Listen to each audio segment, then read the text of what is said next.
take him to Detroit. No! No, not Detroit! No! No, please! Ignition sequence start.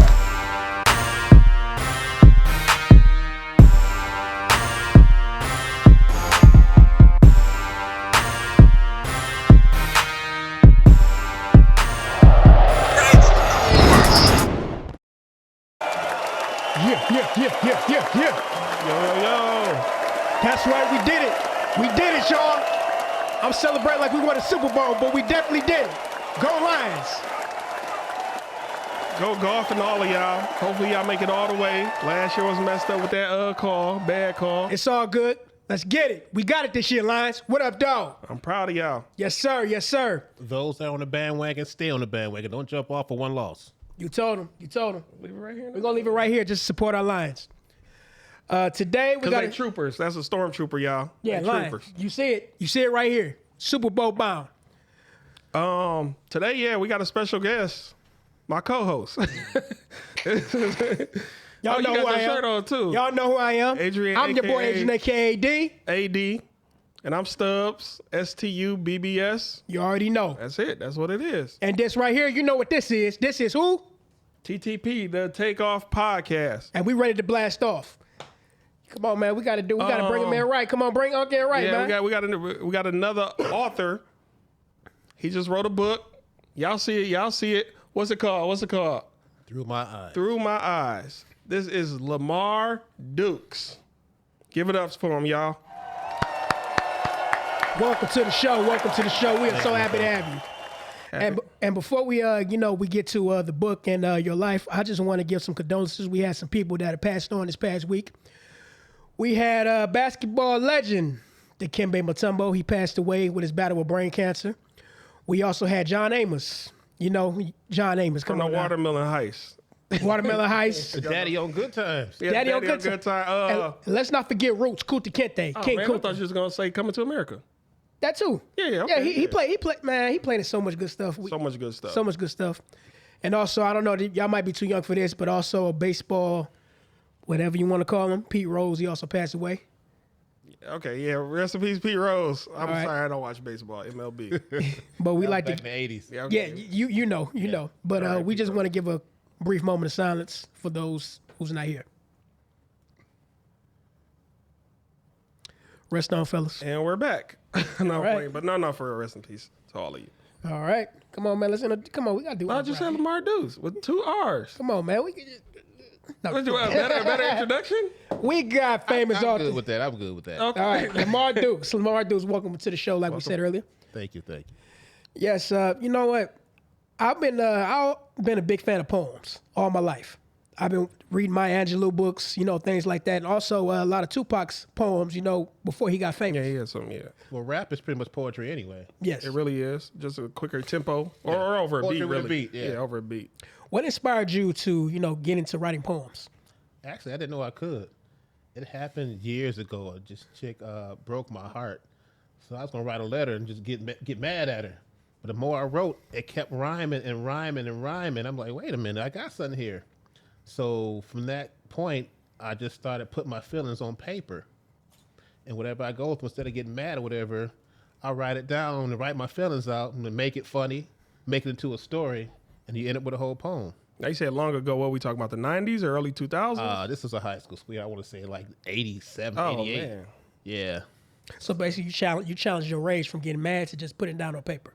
I was going to write something to cuss her out. Oh, you know what? That was a question I was going to ask you later in the interview. Is how do you, outside of poetry, how do you express yourself? But I guess that was the one and only expression for real. Right. With me, I wasn't really good at talking. Okay. I could have it in my head what I wanted to say, but I fumble all my words. So I can write something down just what I wanted to say. But even in school or doing projects, the more I write, everything ended up being a poem. Mm-hmm. So I guess it's just a hidden talent. And like everyone has a talent. It's just some better at than others. Like you can probably sing. Everybody can sing. Some people sing better than others. Anybody can write a poem. Just take longer to put the words together. Now younger, I can write maybe 4 or 5 a day. Now, I'm challenged. Man, I get them out there. But give me a topic and maybe an hour, I get you one. So basically, would you say life experiences inspire you to write poetry depending on how you're feeling? Yep. Okay. Basically, yeah. What was the roughest thing beside the breakup that inspired you to put it all on paper? I didn't have a way to take my anger out. Okay. I didn't want to go do something crazy. So I just started writing, you know what? And then I calmed down and just started writing. Over the years, I probably wrote maybe 1,300 of them. Oh, wow. That's a lot. That's like you have a feeling. I have one called I'll Be Okay. Yeah. That one That's in the book. Yeah. That's in the book. It's about, someone left you had nobody. I'm okay. I was going to ask you about that I'll Be Okay one. It kind of, for me, it felt like a suicidal thing for a hot second. Oh, hell no. I ain't doing that. That's why, right. That's why I said I'll be okay. Yeah, I'll be okay. I mean, I'll get through this. I mean, that's not the option, but it seemed like that kind of where it was leading towards the middle, then like it's an option in the poem, but then you just veer. It's for those that are lonely. You have nobody now, but you'll be okay. Yeah. You made to see another day. So I feel like after reading the book, every poem is something that may be occurring in the presence in your life. Through my eyes. I lived through most of it, yeah. Because the one that stood out to me the most is called Daughter. Okay. And that one, I feel like, again, as you're going through whatever you were going through in that moment, that's when you just, okay, this is what I'm feeling, this is what I'm thinking. Right. So do you ever write stuff that's maybe not in this book in general that's has nothing to do with you, or is it all? Oh, like if I sit down and write about the stars and birds flying by? Yeah. Just random stuff. I can. But it's not authentic. Yeah, I mean, I can do it, but I didn't live anything. I mean, it's like if I go through a crazy day, I have one called What a Day. So I think you got one in there too called One a Day or something, a good day. What a day. What a day, yeah. You have all the stuff happening one day, put it into a story and make it funny. Yes. So, no, I'm sorry, go ahead. A lot of stuff people can relate to. Okay. All right. What? I would say this. What I like most about your poem, I took a brief look at some of your poems, like poems like This Past Year and That You're Blessed. These poems, what I like most about them, they're motivating to help you keep going. Right. And remind you that you got it good going in and coming out. Yeah.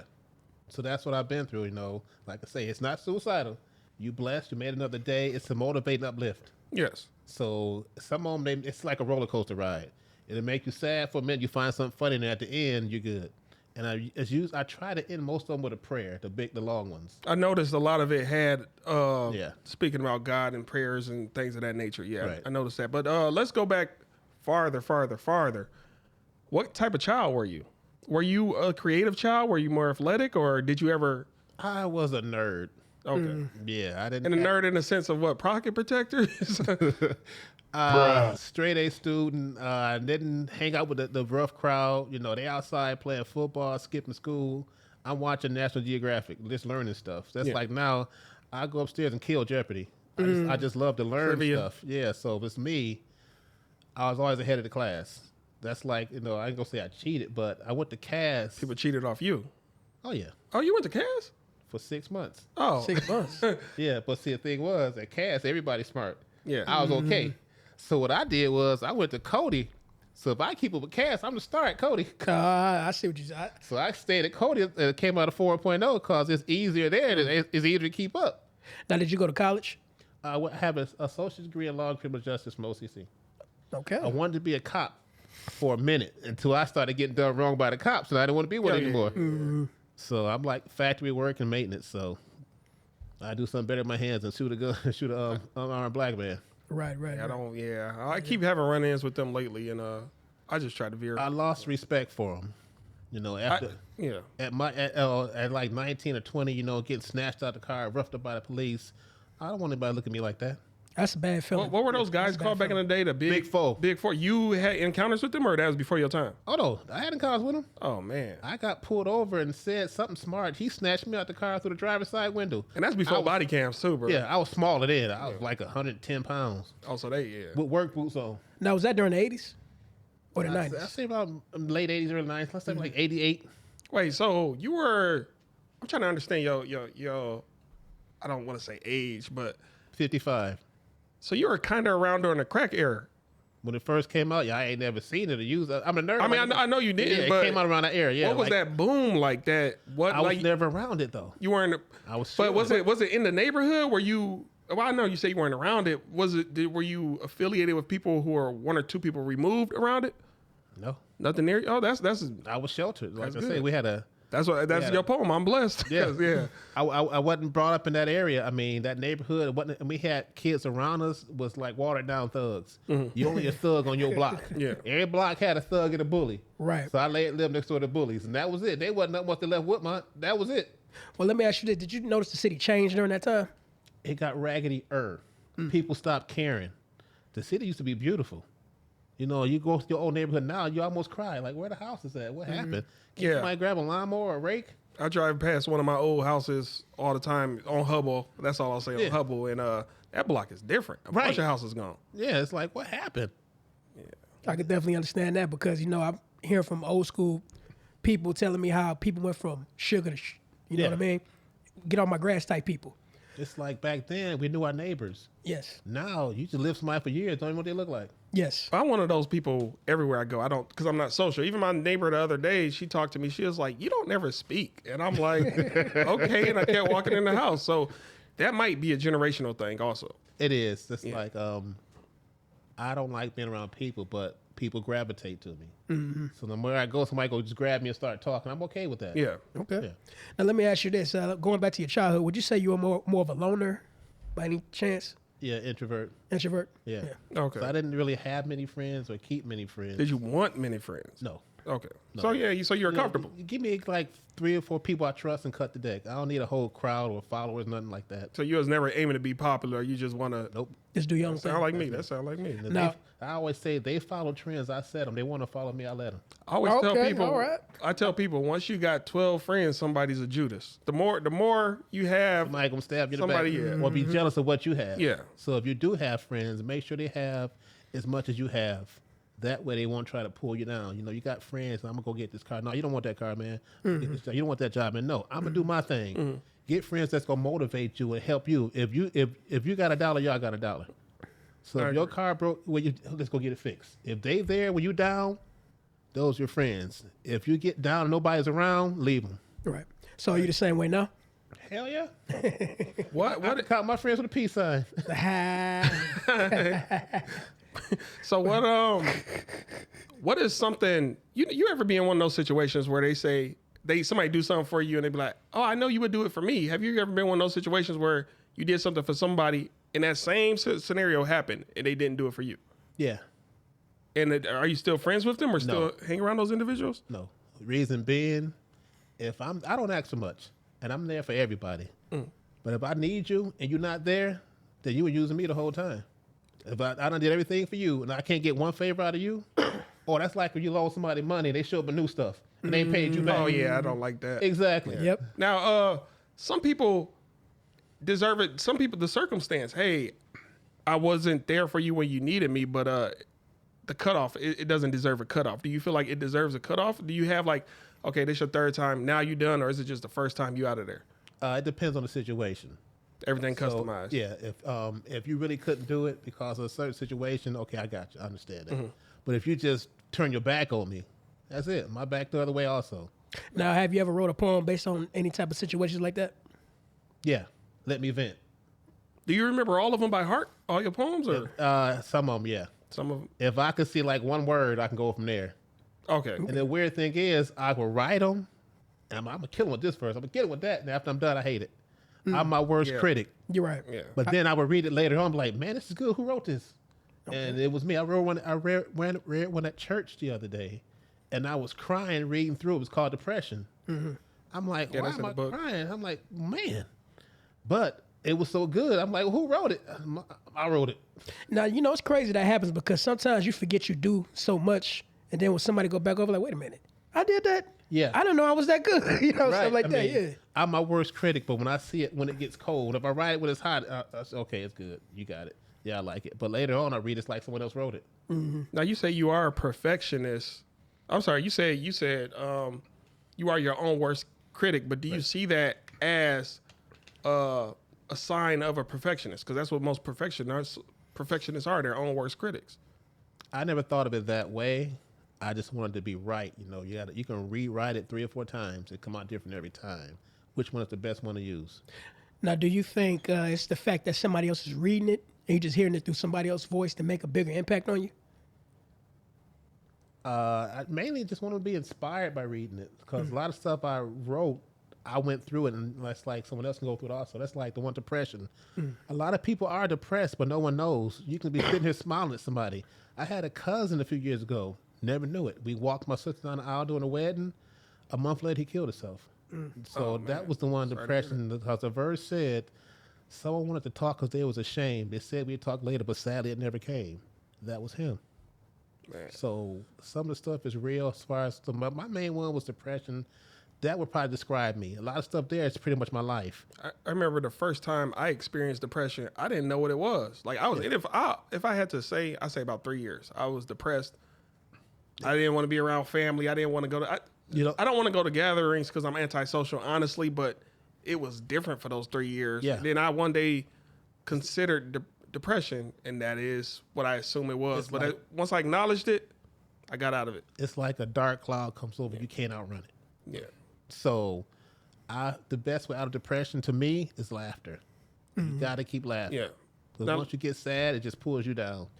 You know what helps me whenever I get in that moment? Somebody, like you said, coming to you and be like, look, it's okay. It's not just you. Yeah. What they say, as long as they say it's not just you, don't say get over it. Right. Because you can't just get over it. Now, if you say it's laughter, how do you laugh your way out of the depression? Do you go to comedy clubs? Are you your own best comedian? Do you watch just Bernie Mac reruns? Anything funny. Anything. I remember years ago. Amy Schumer, anything funny? I'm joking. Amy Schumer. I see Key and Peele or something like that. I'm just saying. Bruh. I was going to say, who's that? Years ago when I was depressed and didn't know what was going on, it was bad for me. So I went to the doctor. They gave me some pills, and I'll never forget it. I'm laying in the bed thinking, how can I kill myself where it won't hurt? I want these pills. I got the next day, went back to the doctor, put them on his desk, so you had these pills. So I went home and started watching America's Funniest Videos and just started laughing. And the more I laughed, the better I felt. And I was like, wait a minute. Maybe that's something right there. So I just realized for me, it's laughter. I don't need pills. I don't need drugs. I don't need any kind of medicine or anything to drink. Just let me laugh it out. I'm gonna say laugh my pain away. It works. Yeah. You know what I think with depression, I just want to say, just like how you said with your laughter, your spirit needed to be restarted, rejuvenated, full of positive energy. There's some sunlight in there. Yes. Let me ask you this question, kind of getting off topic. With this piece you wrote here, with the whole book you wrote here, what audience are you looking for? Anyone, because it touches everyone. Yeah. A lot of seniors and a lot of women like it. Men don't read that much. We don't. Unless it has it has pictures in it, we ain't reading that. Pictures. Audiobooks maybe, because I like to enjoy podcasts and other stuff where I'm not distracted. I can use other senses. Okay. Let me run on the treadmill while I'll listen to something. I got you. But to sit there and that's all my time, if I do that, I can't read it in one sitting. Well, I work at a senior citizen building, and a lot of them have the book there. And they said they couldn't put it down. A lot of them just there by themselves. A lot of women just love to read. And you get something, okay, this is good. You turn the next page, it gets better and better and better. And now they say, well, when's your next one coming? I have material for it. Just ain't been motivated to write it yet. Now, let me ask you this. When it came to getting published and getting recognized, how'd that process go? Well, there's a friend I know. Her name is Lolita Davis. She's an author. So I met her through work, and she walked me through getting it published and even helped me with it. So, and she has a bunch of books out inspirational. We wrote one together called, forgot the name. I'm so nervous. The name escaped me. Rebuilding After the Hurt, meaning after bad relationships, you can pick up and go on. It's a book about relationships. When you date, what questions do you ask? What red flags do you look for so you won't end up in an abusive relationship? And she helped me get through it, how to write it, put it together, put it through Amazon, set up everything for me. So that Lolita Davis. Yes, she has books out now. She would love to come on here and speak about hers. Okay. Domestic violence survivor. So she has a lot of knowledge and wisdom. So she helped inspire the book and helped me finish it and got it out there. So I owe thanks to her. Okay. Shout out to Lolita out there. Yeah. Let me give you one of them real claps. Mm-hmm. Now let me ask you this. Now, was the process difficult, even though you had help? She made it easy getting it published, because she did everything through Amazon and some publishing house. Amazon, they had a publisher. Okay. And it's weird how it's set up, if I may talk about it. Yeah. It's like, you hear them rappers taking advance for like $15,000, $20,000, $30,000 and can't pay it back. If you don't need it, don't take it. Don't take it. Why? Because the book sells for $12, okay? The publisher gets $2. Amazon gets $4. I get $6. So why take an advancement on something you ain't never going to pay back? So that's a lot of rappers. People end up in debt because you take that advancement, your stuff don't sell, you owe that money that you done spent. Mm-hmm. Yeah. So I just let it go. I just did it to say, okay, I finished something major. Our name's across the world now. You can go on Amazon, put my name there, and the book pops up.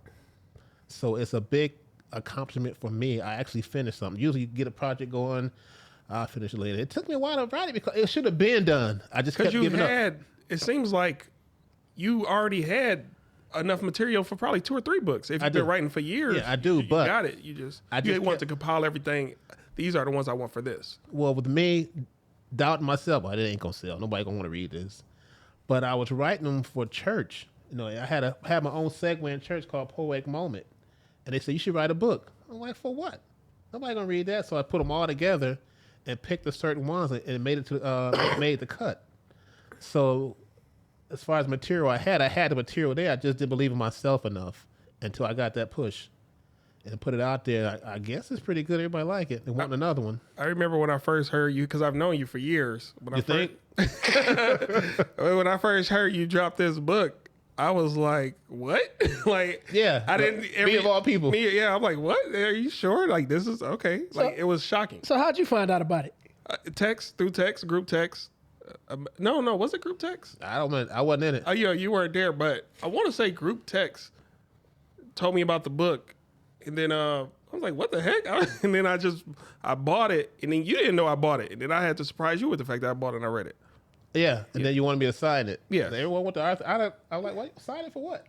I guess it means more if the author signs it or whatever. You say you personally know the author. Yeah, but again, just so you know, I'm not the type of individual who signs stuff to sell it at a marked up price. You can. That made me feel better. I'm honored. I mean, hey, I'm gonna keep it though. When they say you ain't worth a quarter, look at me now. Look at this book. Yeah. It's crazy that you said that. Did it when your book starts selling? Did it like blow your mind by how many people it relates to and stuff like that? It did. The responses I was getting from people coming to me crying, hugging me, saying, "Your book, it got me through this day. It meant a lot. I can't put it down." All the responses I was getting, I didn't know that it touched people like that. So that response right there, it meant a lot. It was more than money to me. I'm like, okay, I got to you. You read what I said, and you felt it. So as an author, with your second book, how have you matured as an author? Do you feel now, okay, I'm going to write a book because you said this one was pretty much for the church crowd. Are you going to start trying to gear your books towards crowds, or are you still going to try to aim for everybody, even though you originally said for everybody else? I want to make the next one funnier. Okay. This one was a little serious side. I just got stuff that was serious, stuff we can relate to. But now that I broke the ice, okay, I'm good now. You know what? I was getting ready to ask you off the wall question. Like, have you ever been inspired, like, from food or something like that? Like, I ate something like, man, that was so good, I want to write a poem about it. No. Not like that. Now let me ask you this, because you did just say serious side with the poems. You had a piece called "I'll Take the Blame." Yeah. Now, when I read that, I felt like you were seeing your distant future. Like, man, I'm gonna be really lonely in the future unless I start to make changes. Is that wasn't the whole? I'll take the blame is when you go through a breakup, a relationship, and you knew you were the one that messed it up. So I'll take the blame because through my depression, I ran people away. I wasn't talking, wasn't communicating. They didn't understand it. So by me not talking, I ruined some relationships. So that's my way of saying I'm sorry. It wasn't your fault. It was me. I'll take the blame for that. Oh, that's a beautiful thing about art. Everybody's going to interpret it different. Right. I'm already telling you about pieces the way I thought your mentality was or the way I perceived it, and you're a whole different perspective and angle. Right. So that's what I always thought was beautiful. You know what's so great about poetry? Like, let's take William Shakespeare, for instance. At one time, or even yourself, at one time you might write this poem thinking the way you're thinking, but maybe 100 years or so from now, somebody think that you're talking about something else. Like Bill right there. We got one poem right in front of us. All three of us can read the same poem and get 3 different meanings from it. Yeah. That's like, if you say the word "hey" to a girl, it's okay. You say "hey," sexual harassment. So it's depending on how you look at it and say it. Same thing. But even a girl gonna perceive things differently. Like me and you could approach a girl exactly the same. If she's attracted to you, oh, he's nice. If I say it, oh, he's a creep. So it's the same thing. Everything is customized. That's all I always tell people. Depending on what angle you look at it. Yeah. Okay. And how attracted she is to you too. That's what I just said. No, what I mean is, it's a different level of attraction when it comes to women, because it could be like the sound of his voice might be more passionate than yours. Yeah. That's what I mean. We look at the physical. She looking at the vibe. That's what I mean by that. Yeah. That's why I just tell people everything's customized. Yeah, it's true. No, it's a lot of truth to that. But what's also too, when it comes to poetry, you ever thought about making love poetry, like, romance type stuff? Oh, I made some raunchy stuff now. Because I go to a lot of open mics, and most poetry is spoken word. A lot of them are spoken word. It's sexual. To me, I perceive it as y'all need to get laid. Men and women, y'all be on stage. But if you write the right poem, you can. You can write a nice romantic one. I have make a nice romantic poem, and at the end, she ready. So, have you ever done open mics? No, I went to one in Chicago, and I was like, wow, I brought material, but I didn't know what was going to happen there, and the people there was so good. I'm like, I can't go up against them. It's not about that. Right, but see, that's me and my self-esteem. Yeah. Mm-hmm. Until now, I got a book now so I can hang with them. Right. I mean, I can't keep up with the big dog, but just let me sit on the porch with you. I was like, learn from you. Once you compare yourself, I just don't agree to ever compare yourself in any regards. Just be you. I can do that with the book, but they were doing spoken word, where they just speaking with nothing in front of them. Oh, I thought you could memorize some of your You can, but in front of a crowd, that's something they were used to. This is my first time going in front of a crowd. You're going to make mistakes. Yeah. I just attempted battle rap, and I completely choked. None of y'all don't even know. Did you battle Ryan? I battled him years ago. That's easy to do, so yeah. He's actually pretty good. He can freestyle. He's pretty good. Okay, cool. Yeah. I got to hear him. Yeah. Now, have you ever freestyled a poem, like made a poem like that? Yeah. That was back when I had like three Red Bulls or something. Oh. Yeah. So that was your motivation. If I'm just sitting here relaxing and clowning, I could probably do it. Okay. It's places around here, like one is called Nandy's. If you looked them up. I heard of it. Yeah, I know Nandy's. They Knowledge Cafe. They do open mics. I don't know which days. There's another one at Detroit Ship and Container. I want to say every Tuesday they do open mics. They exist. If you ever. A lot of them do, yeah. If y'all know, y'all know. Yeah. Detroit culture, y'all. Yeah, y'all know. Y'all know what y'all know these spots are. If y'all don't know, hop on Google. Google got everything, don't it? Man, I'm telling you. Even this book right here, don't forget to support. Thank you. Don't It forget will to be support. then in the descriptions. Yeah, yes it will. Yes it will. But you know what? Let me just ask you about the whole Amazon thing. Going back to what I was asking you about how people related to your book. When you saw your book on Amazon, did you ever think that, dang, I got some on Amazon I can actually, you know what I mean? Let me tell you a funny story about this book. She gave me a copy of it, right? And I'm looking at it. I'm looking like the guy that printed it. I'm like, why he got his face on my cover? I wrote around a half hour mad because dude had his face on my cover. And I gave it. I was like, well, he don't look that bad. And I looked again, it's me. I didn't recognize it. So you thought that was another person the whole time? I thought the guy that was putting it together, the proofreader. Okay. I thought they put together and he had his face on there for an example. I'm riding around for half hour mad as hell. Why would you? Why his face on my You probably book? thought she ran off with your stuff. No, I'm just saying as an example. Why is his face on my book? And I'm looking at it. Well, he don't look that bad. I guess I can accept it. And I looked again. Wait a minute. That's me. He look like Wesley. But hey, man, you know. Funny story. Did you want to read a passage from your book? You can pick one. Which one? I mean, You like to do the honor, sir? Really? You don't got to do a whole page. Just a you paragraph. do one of your favorite ones that you like. I see what's quick. I try to get a small one for you. No problem. But none of them are small. One of them was like one page. I can't remember what it was. It was A couple of them. I want to say it was Daughter. No. That was about 1 page long. You sure? It was like I want to say on page 58 or something. Good. You know this stuff better than me. Something with an 8. I remember an 8 being in it. An 8? I might be wrong. Daughter longer than that. No, you had 2 about. One was called Daughter. The other one was called. Okay, I got a show and I'll be okay.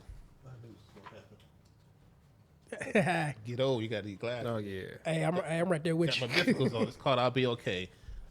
It's about not having anybody, but you're gonna get somebody. It says, no one to talk to, no hand to hold, nobody to snuggle next to when it gets cold, no face to admire, no lips to kiss, no reason to rush home because there's no one to miss, no flowers to buy, no one to ask why, no one to miss you as I say goodbye, no one to miss, no face to adore, no arms to greet me as I walk in the door, no love to make, no home-cooked steak, no chance to take, so what's at stake? No hand to hold when walking through the park, no romance to try when it gets dark. No one to miss you when you're apart, no one to love you and break your heart. No smile to see as I walk in the door, no one to say get your stuff off the floor.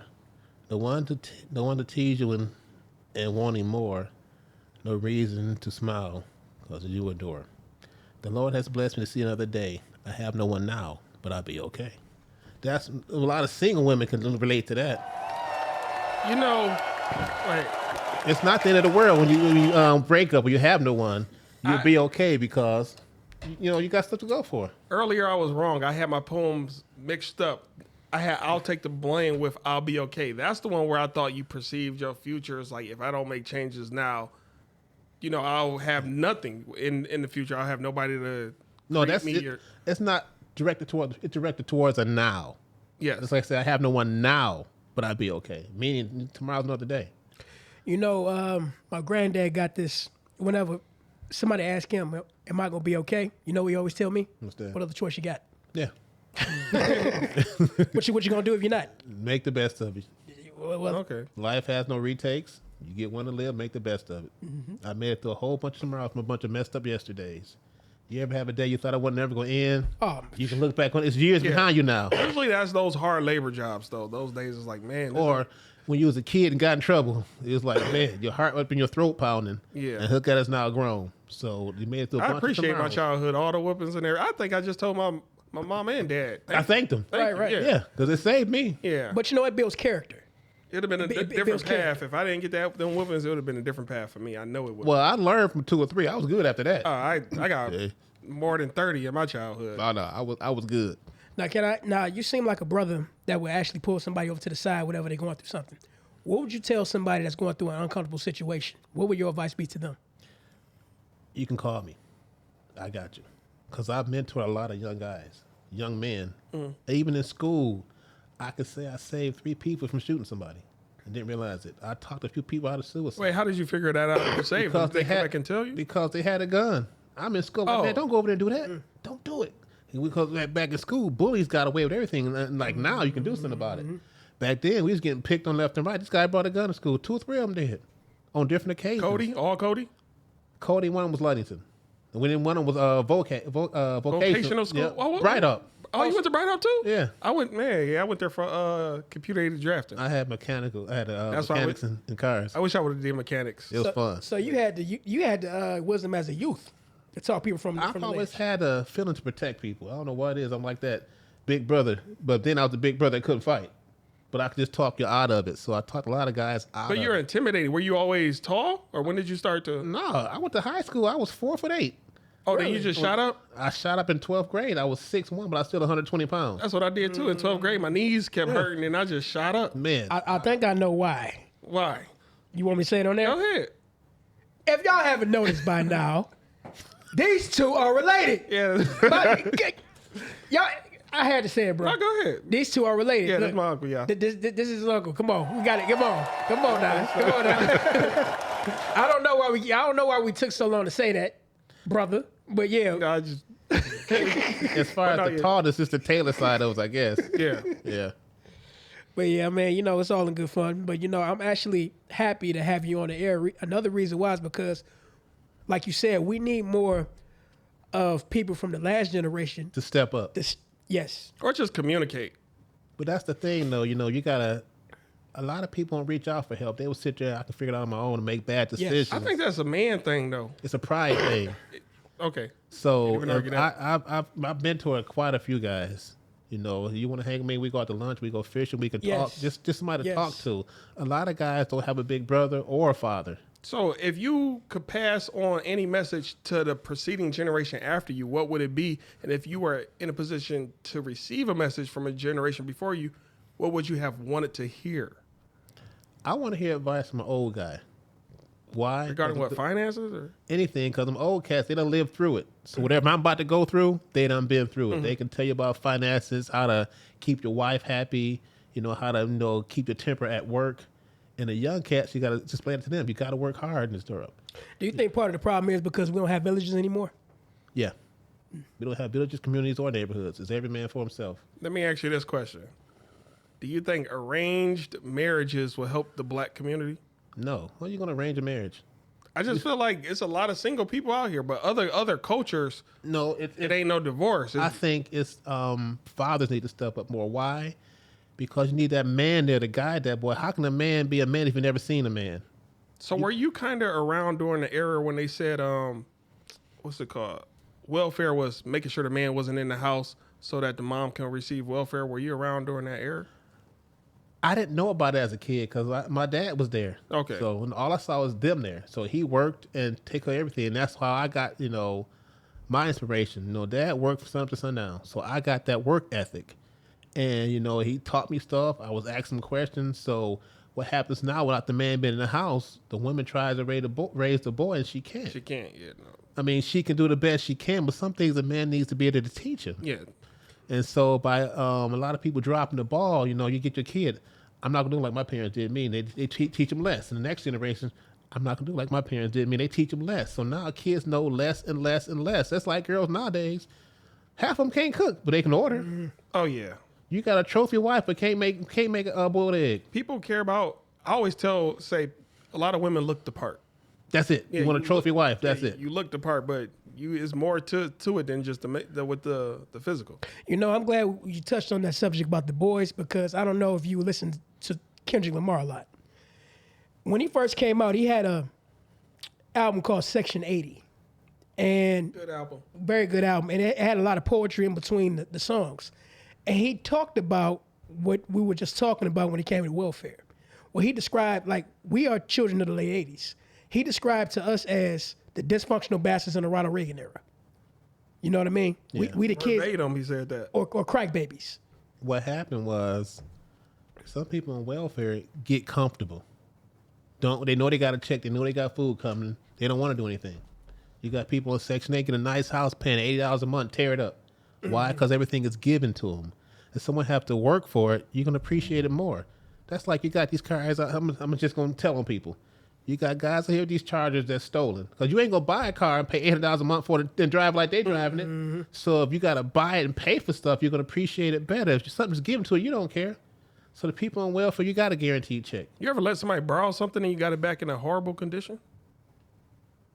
We'll leave it at that. We'll leave it at that. Y'all figure out what I'm talking about. I'm going to talk about it because you had something to do with that too. What I do? Well, y'all came to pick it up. You was in the car. You came back. You wouldn't know where to be found. You jumped out. Oh, my God. You talk about it. Talk about it. Oh, my God. I'm going to tell you what happened. I'm going to go take a break. No, stay here. We need security. What happened was, I think Javon was moving. Okay. Yeah, I came to bribe my expedition. Nobody drives my car. Nobody. He's the only one in the family that can drive my cars. Mm-hmm. And I guess he backed into the porch and messed up the bumper. When was this? Over 10 years ago? He backed into the porch and messed up my bumper. Oh. So when he came back to drop it off, you was nowhere to be found. I guess you didn't know what's going to happen. I didn't even know. This is my first time even hearing this. Okay, you complete the fifth on that one? Yeah. Under perjury. Well, both... Penalty of perjury. I have no recollection. Both of you were moving. You was helping him move. His stuff. Yeah. Are you telling me that you... I think you directed him backwards into the porch. It's water on the bridge now. That's probably a lie he told to get him out. I hate to be the instigator here, but we got a third party in here shaking their head at you. Would you like to introduce him? Sure, why not? What's up, my man? Would you like to bring your seat in over here and just speak a little? Come on over, my brother. I was going to touch on the allegations. Okay, come on, speak it to the mic. No, speak it to the mic. Speak it to the mic. Come on.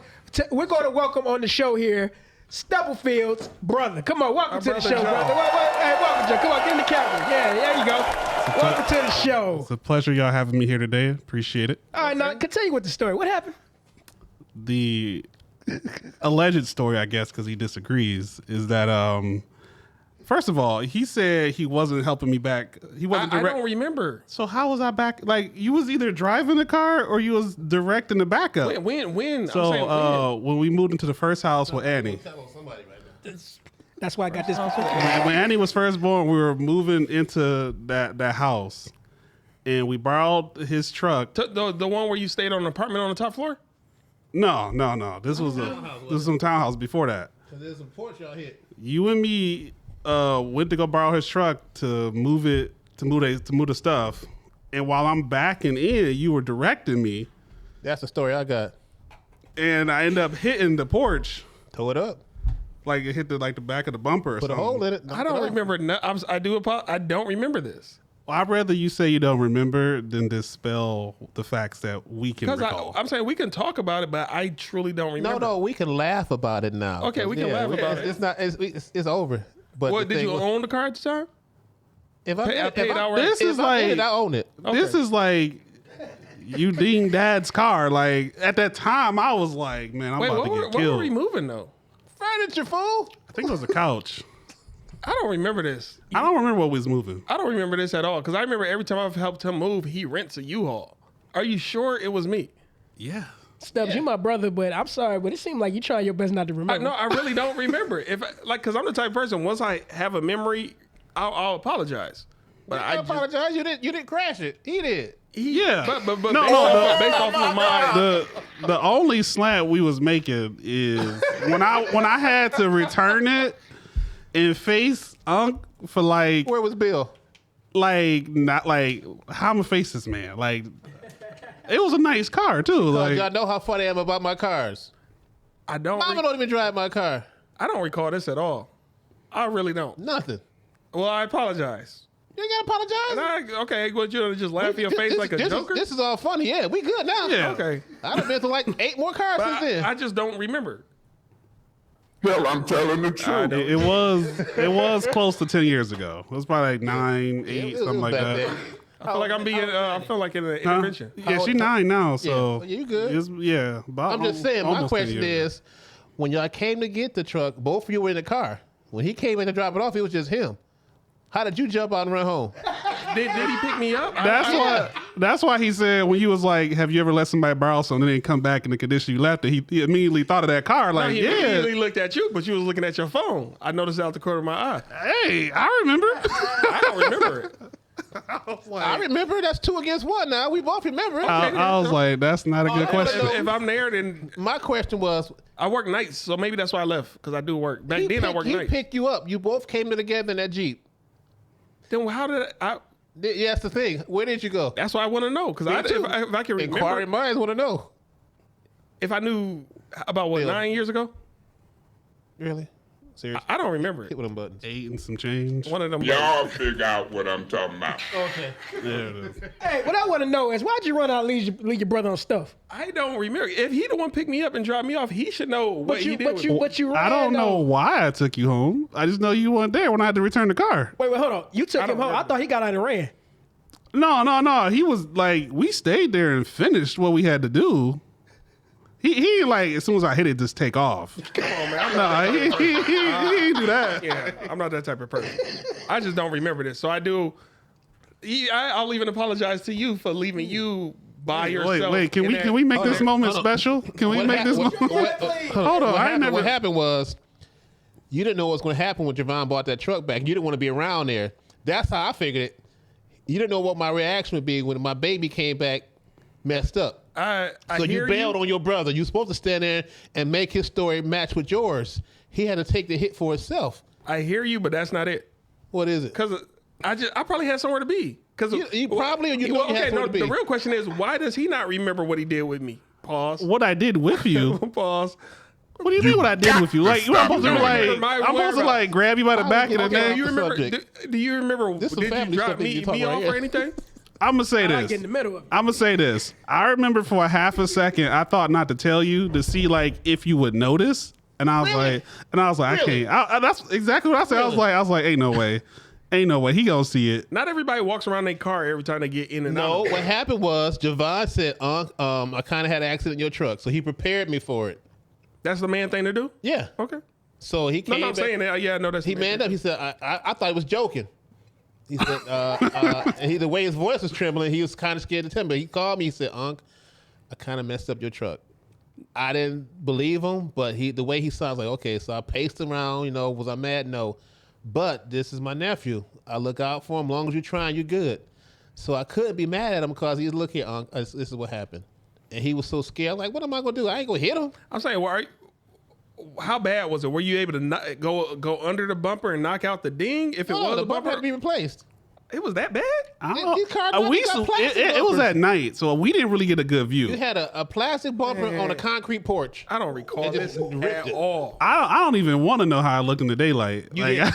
You didn't. This But was the thing this was the same apartment complex where you discovered there was black mold and y'all had to move? Yep. We was getting out I of was coming back to you.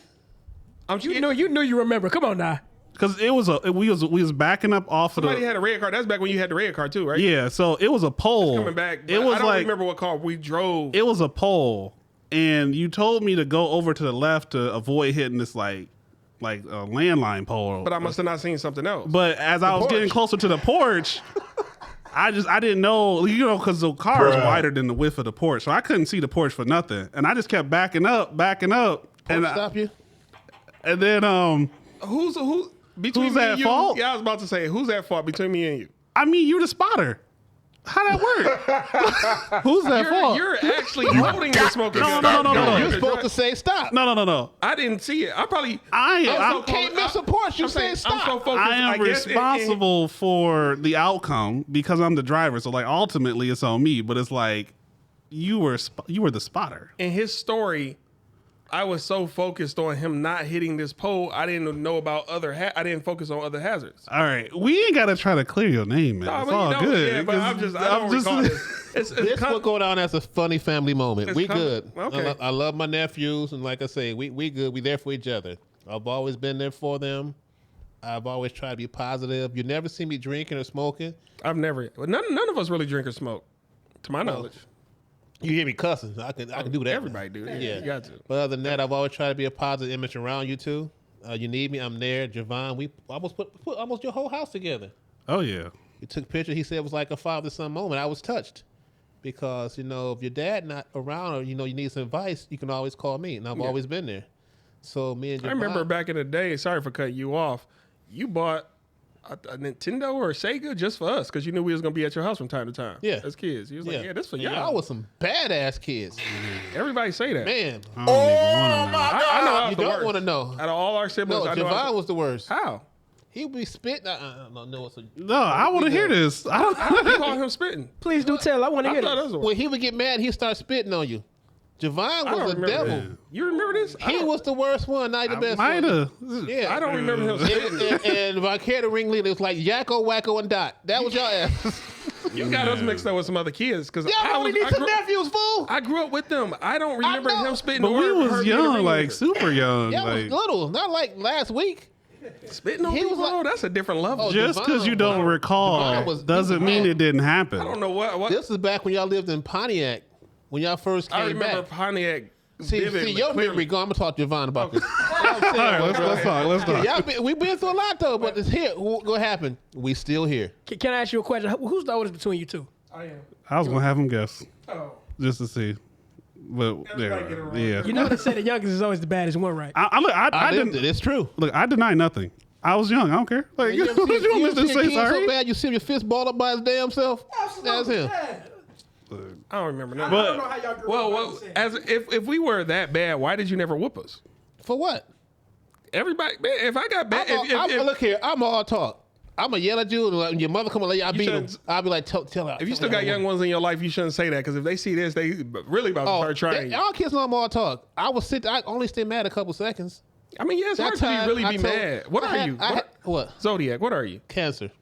I don't know nothing about cancers. You don't want to know. We cool until we mad. Are y'all cancerous to people? No. The thing is, we're the nicest people you want to know until we pissed off. That's no Virgos. That's Libras. That's Leo. No, piss off a Cancer and you'll see.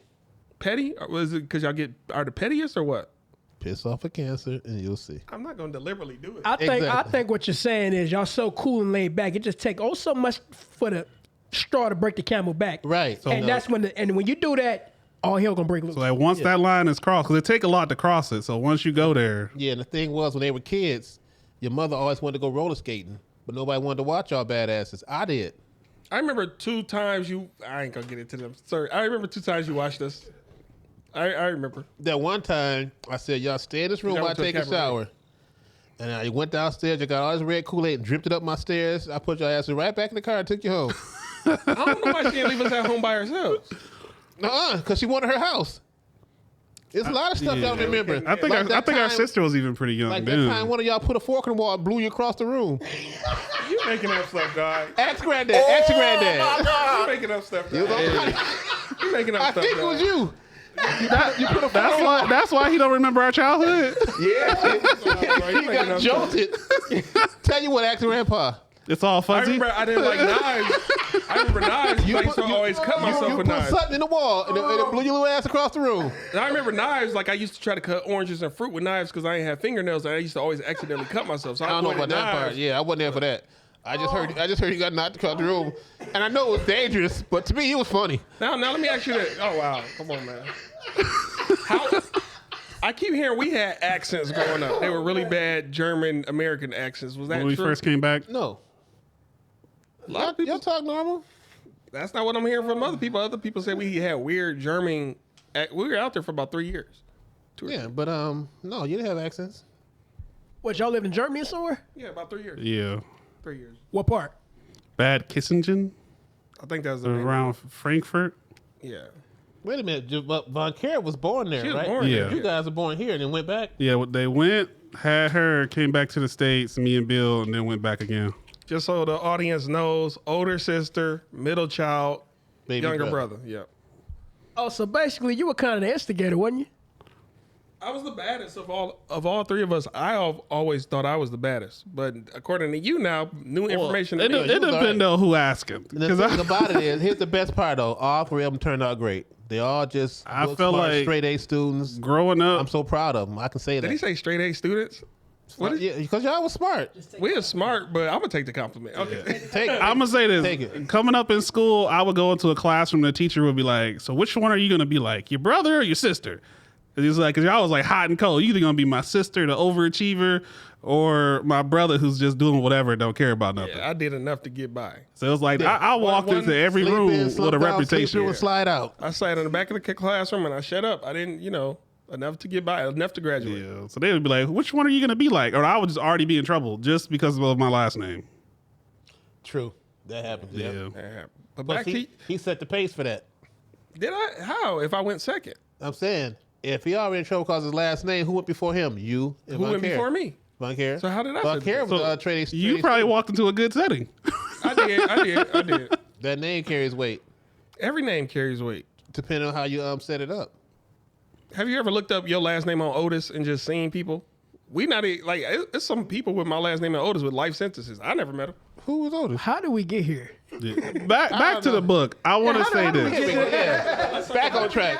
I'm gonna say this before I don't know if y'all kicking me off or what, but if I can stay. Yeah, I need my mic back. I do appreciate the wisdom of your journey. I think for me growing up, I don't know how far this is gonna go, but for me, you definitely were a father figure in my life, and I think that I didn't finish much of the book, but I definitely want to say your advice and your perspective on the world has definitely helped me out a lot and guided me through some situations. So now, I know I'm sensitive. If I break down and crying, I'm good. I got some hateful stuff to say to you to keep you balanced. So you got that? But no. In reality, is he in the book mentioned at all or anything, or who all is mentioned? The next book, now bring more people in and get pictures. Then this was just to break the ice. Yeah. And in your first book, your first. Right. Book, yeah. Now, if you don't mind, while we still have, brother, everybody up here, you think it's a good time for us to do the fishbowl? Oh yeah. Okay. Yeah, let's bring on the fishbowl. I'm gonna grab it. Yeah. Our intern / brother / nephew / free employee. No, yeah, intern. That's what DJ kid for free. It's been a pleasure sharing my mic with you, Unc. Oh yeah. Okay. I hope I did you right. Oh yeah, you good. I'd love to come back. We'd love to have you back. This was fun. We'll just I got this. Just so y'all know, everybody, if you need to share mine, the fishbowl, we all pretty much grab a question, we read it off. Everybody gets everybody doing one question? Wait a minute. Who wrote the questions? Everybody who be on the show. So even you, after you read off a question, we at least want you minimum to write one question to put in for a future episode. Okay. I'll go first. I gave him one. Oh, okay. Need a pen. I got a pen. This is my list. I'm gonna grab my question. Yeah, now, go ahead. Everybody dig in. Go ahead, bro. Hopefully it's something. I don't know. We'll see. I'll take that one. I guess somebody got palsy wrote this. I don't know what to say. Who makes the best what? Oh, who makes the best conies in the city? They all taste the same to me. I don't really eat hot dogs. Well, what's the best Coney Island? Let's Let me get it on this one. Go, you take that one. So I know it's the downtown spots that everybody talk about, but Detroit one. It's a place up in Pontiac. We talk about it. When you know, it's called Super Chiefs. And they got a different take on toasting the bun, kind of like a little grilled toast with some butter type of thing. For their grilled cheese, I think it's like foot long too, if you into, that type of glizzy situation. But Y'all figure out what I'm talking about. that one actually to me is better than the two downtown spots. Okay. Super Chiefs and Pontiac. What about you, Unc? I like the Chicago style hot dogs. You ever had one of those? I never had one of those. They do it in Detroit, Chicago style in Detroit? They got them. You get one, you hooked. It's totally different. What's the difference of it? What's the Chicago style signature? They use some kind of red relish and a little pickle on the side. It's the stuff they put on it. It's like a whole bunch of stuff on the hot dog. So once you get one, you're hooked. I drove out to Chicago just to get one. Really? I'm saying, so where do they sell it out here? Those little vending trucks you see, everybody, those trucks set up somewhere. If it says hot dogs, grab one. They got a Chicago style hot dog. You got to try one. Okay. Well, I don't eat that way anymore, so it's hard for me to answer this question. Vegan? I'm vegan, pescatarian. I'm really plant-based. I'm plant-based, but every now and then I do eat fish. What is pescatarian? They eat fish. That's all you eat? They veggie-based, but they confused. They dibble and dabble with fish. Why you don't eat fish? No, you dibble and dabble with fish, but eventually I'm about to give up fish and be fully plant-based. So you're just going to be a salad shooter. And fruit. Okay. I don't like the way you worded that, but yes. Stop doing that. I don't like, yes, but that's too much fiber, man. You be walking around scared to fart. From the taste, I remember, I would just say a chili cheese dog with onions on it. From the taste, I remember. I don't really remember what cheese tastes like. You know what it is? But you're not eating meat. You don't remember nothing anymore. That memory is blaming my memory on. Come on, you don't remember anything. Get a rib, next, man. Get a rib, and you'll see. I remember what ribs taste like. I forgot what cheese tastes like, but I remember what ribs taste like. I mean, you can forget all this stuff. You ain't even in prison. Forget what food tastes like. It still tastes the same, bro. Next, man, did you answer the question, man? Come on, bro. You probably wrote the question. I did write the question. Okay. Yeah, I'm having a good time, man. We have a family business on here. I'm like the outsider here, but no, you family.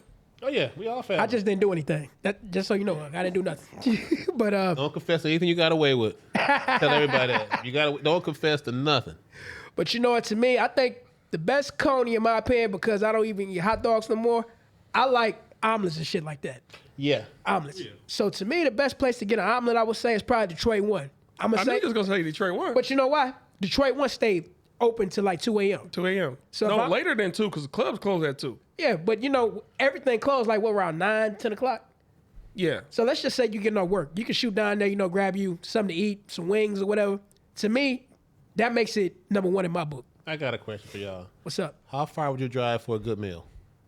Damn. Depending on how much time I got. Facebook.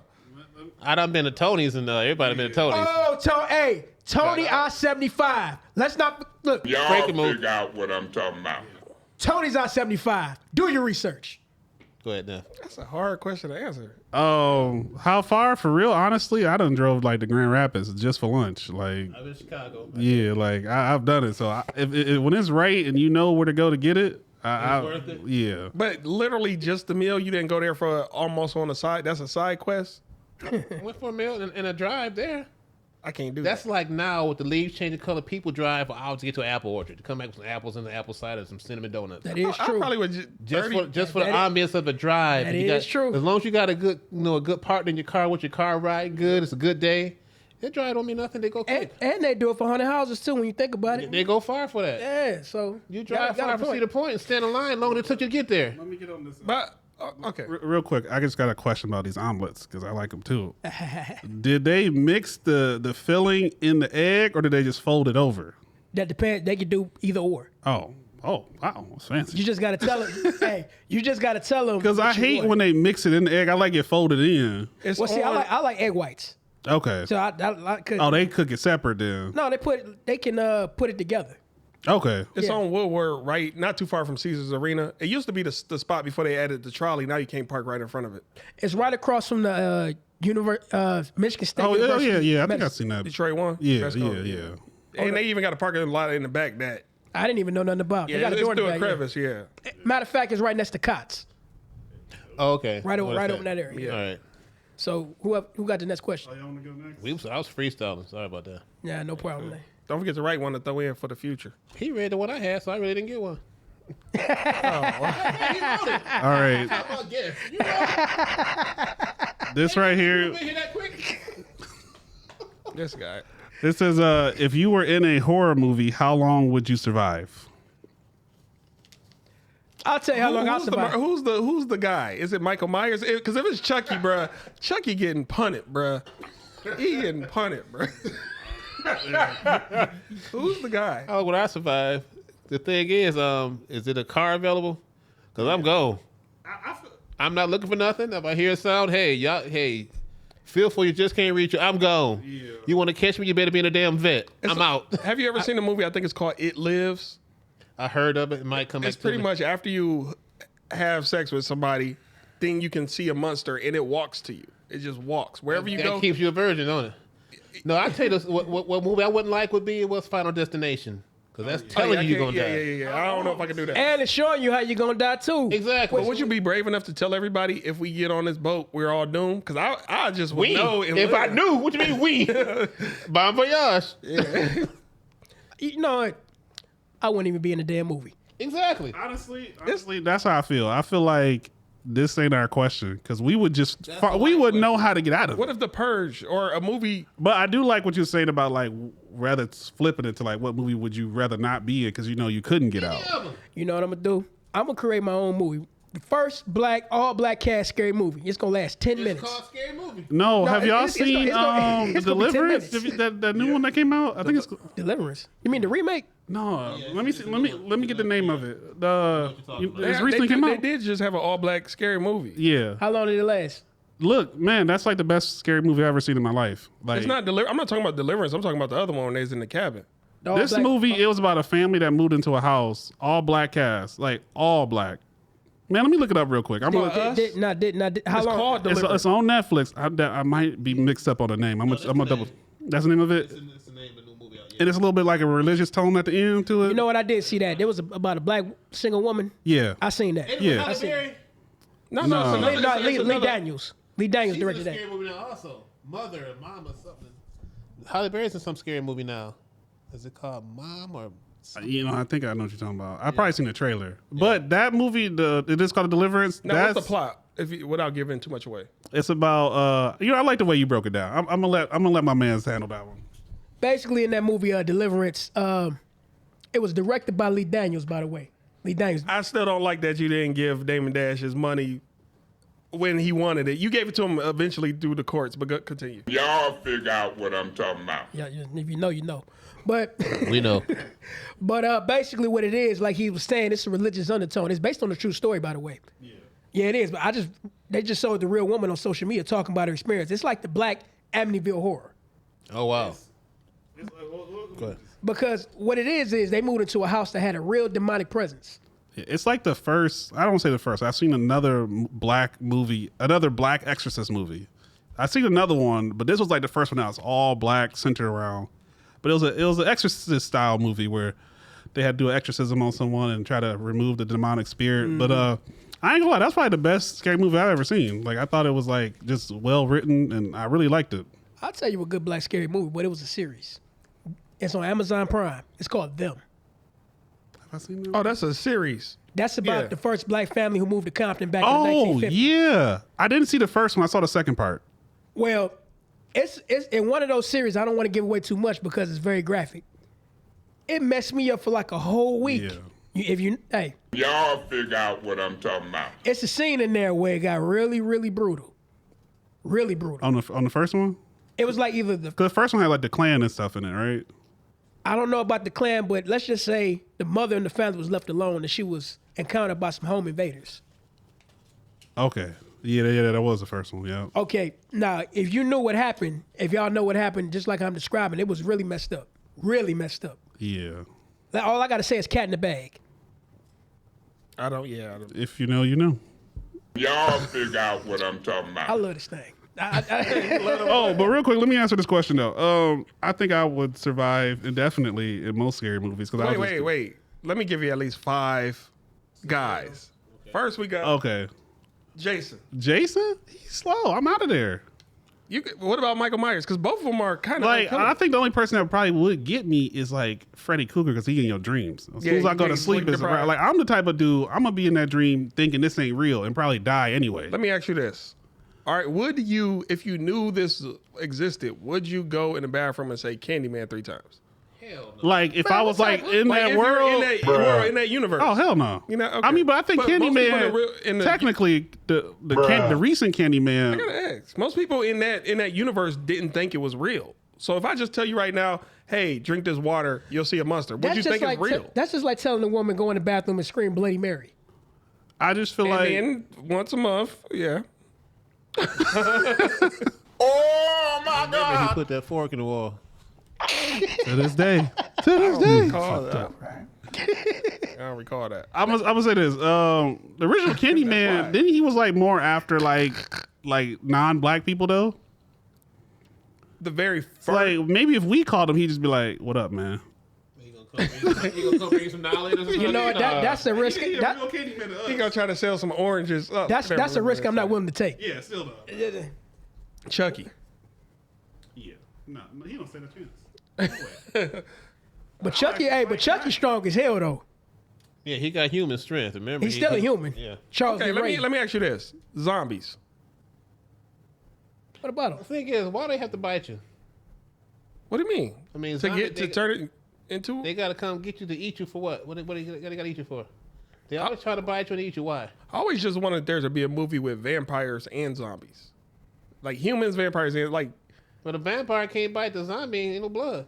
I know, but it'd just be interesting to see how they. The thing is, why the zombies always trying to bite? So they can eat and won't be hungry. If you die, you're already dead. So what are they gonna eat for?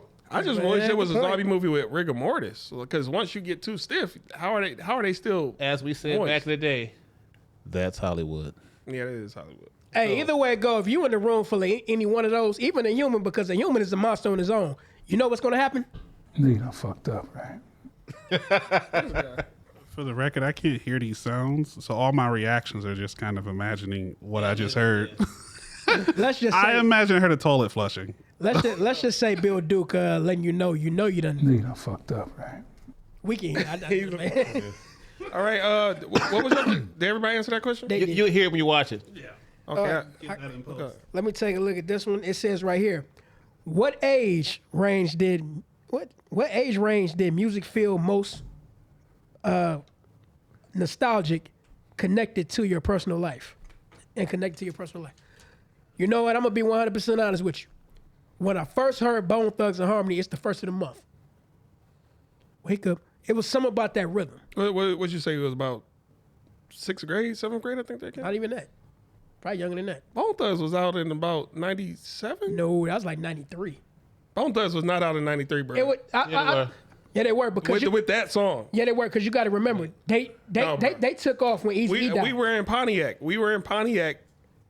Maybe you wasn't onto it by then, but yeah. Okay, because I know I had a it was out by Because you remember they took off after Easy died. He died like 92, 93? Can't remember. Somewhere, Man, come on, bruh. No, bro. You gotta know your music. It's like 97 for Bone Thugs. That Crossroads and all that. There's no way that was 90. No, that came out after first of the month. Oh, you did say first of the month. Yeah, okay. first of the month. I'm gonna tell you when it came out. See, my music era is different than y'all because I'm like twice your age. So I'm back in like the 80s and 70s when they had a band and people played instruments. Now everything is done on a laptop. No one can really sing anymore. Actually, first of the month came out in 95. Actually, like, I'm starting to get bored of live music now. Yeah, I love to see a live band. Somebody with talents. Why don't you have band in school? They took it out of school now. Have you ever went to Cliff Bell's? What's that? It's a jazz live music spot downtown, right next to Fox Theater. I've been to a couple of live jazz places, and went to a couple of gigs where there was a live band there. I just love the sight of a live band. A lot. That's talent right there. Nowadays they don't have talent. Kids can't play a horn, drums, or anything. That's true. They just go in there. You got studio voices. You hear some of these performers. If you hear them sing a cappella, you be like, how'd you get a contract? Yeah. And they had that auto tone. They make your voice. That's like we going there right now as a group and sound good. We all going there come out sound like Bone Thugs. Yeah, I don't like too much auto tone. Not to cut y'all off, sorry. But I'm glad you touched on the subject because I was going to bring this up on the last show. This is the exact reason why I don't listen to the radio no more. Because it's garbage. Everybody sound the same. It's strip club music. And that's my point because it was my birthday over the weekend and I was being took out. Birthday. Thank you. And this is one of the reasons why I like riding with people because they play the music they want to hear. And it was nothing but ratchet garbage. Did you look at them different when you realized what type of music they like to listen to? No, the thing is, that means you get more mature because the stuff we like back then, be like, that ain't real music. No, yeah. The older we get, we know our era of music. My definition of rap is different from yours. Right. Yeah. So absolutely. If you got a rapper that can keep up with the times and go back, just like Eminem got a song. I'm like, how is he still doing it? Still sounds good, though. But he switched up. I have more respect for him than somebody who's, dang, you still rapping like that? Yeah. I don't know if you remember Melly Mel went at him about a year ago. Melly Mel, he came and out it was with still the same old style. Man, you think you can beat me, sucker? Like, what? Are you really trying to? Like, bro, put your mic down. Don't even plug it in. The thing about it is, with music nowadays, you got to have talent. Everybody out there want to rap, but they all sound the same.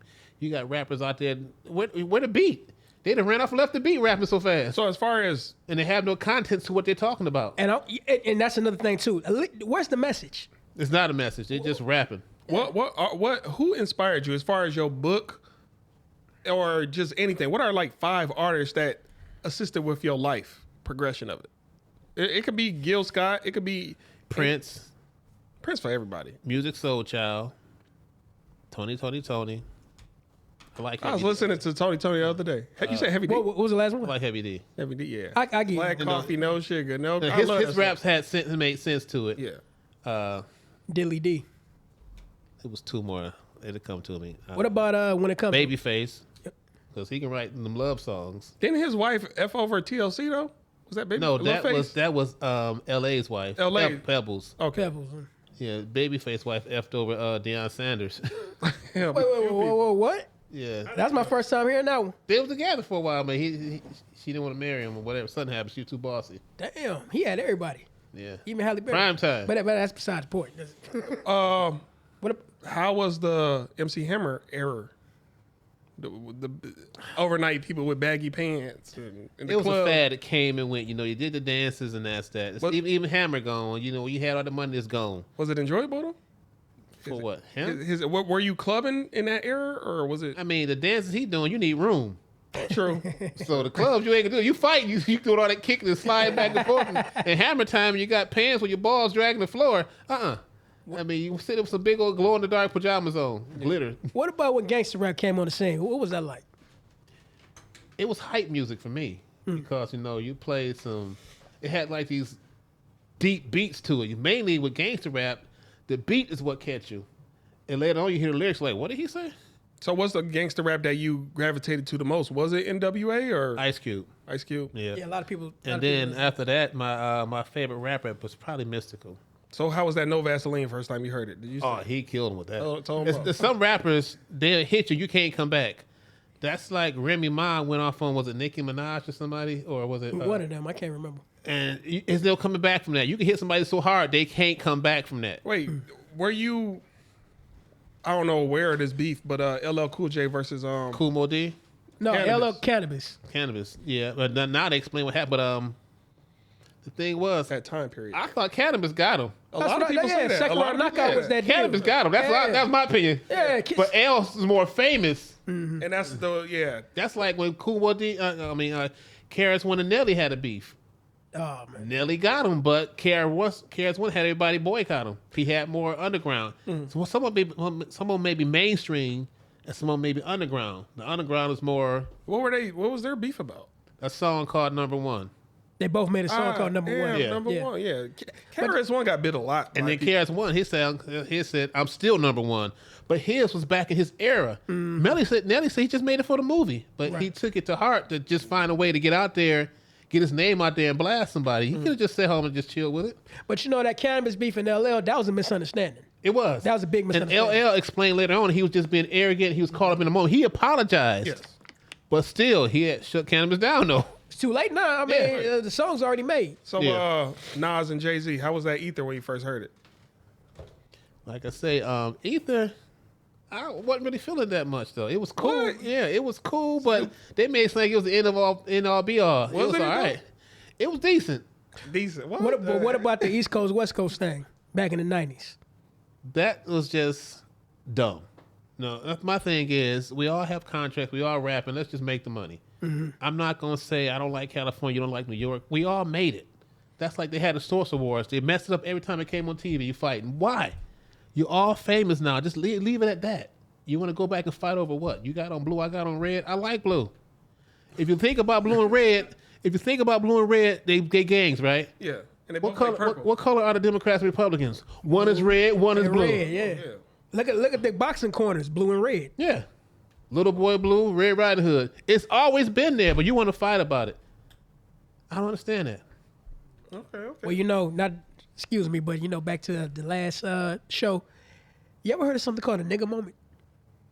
I have, but I don't know. Well, if you ever watched the Boondocks, a nigga moment basically means two ignorant people fight Over nothing. Yeah. You bumped into me. You stepped on my shoes. You looked at me the wrong way. Yep. That's what the East Coast, it was just a bigger version of that, the East Coast, West Coast thing. And a lot of people have beef, and some of them know why they still fighting. Now, do you remember exactly where you were when certain moments in history happened? Like, oh, all right, because 9/11?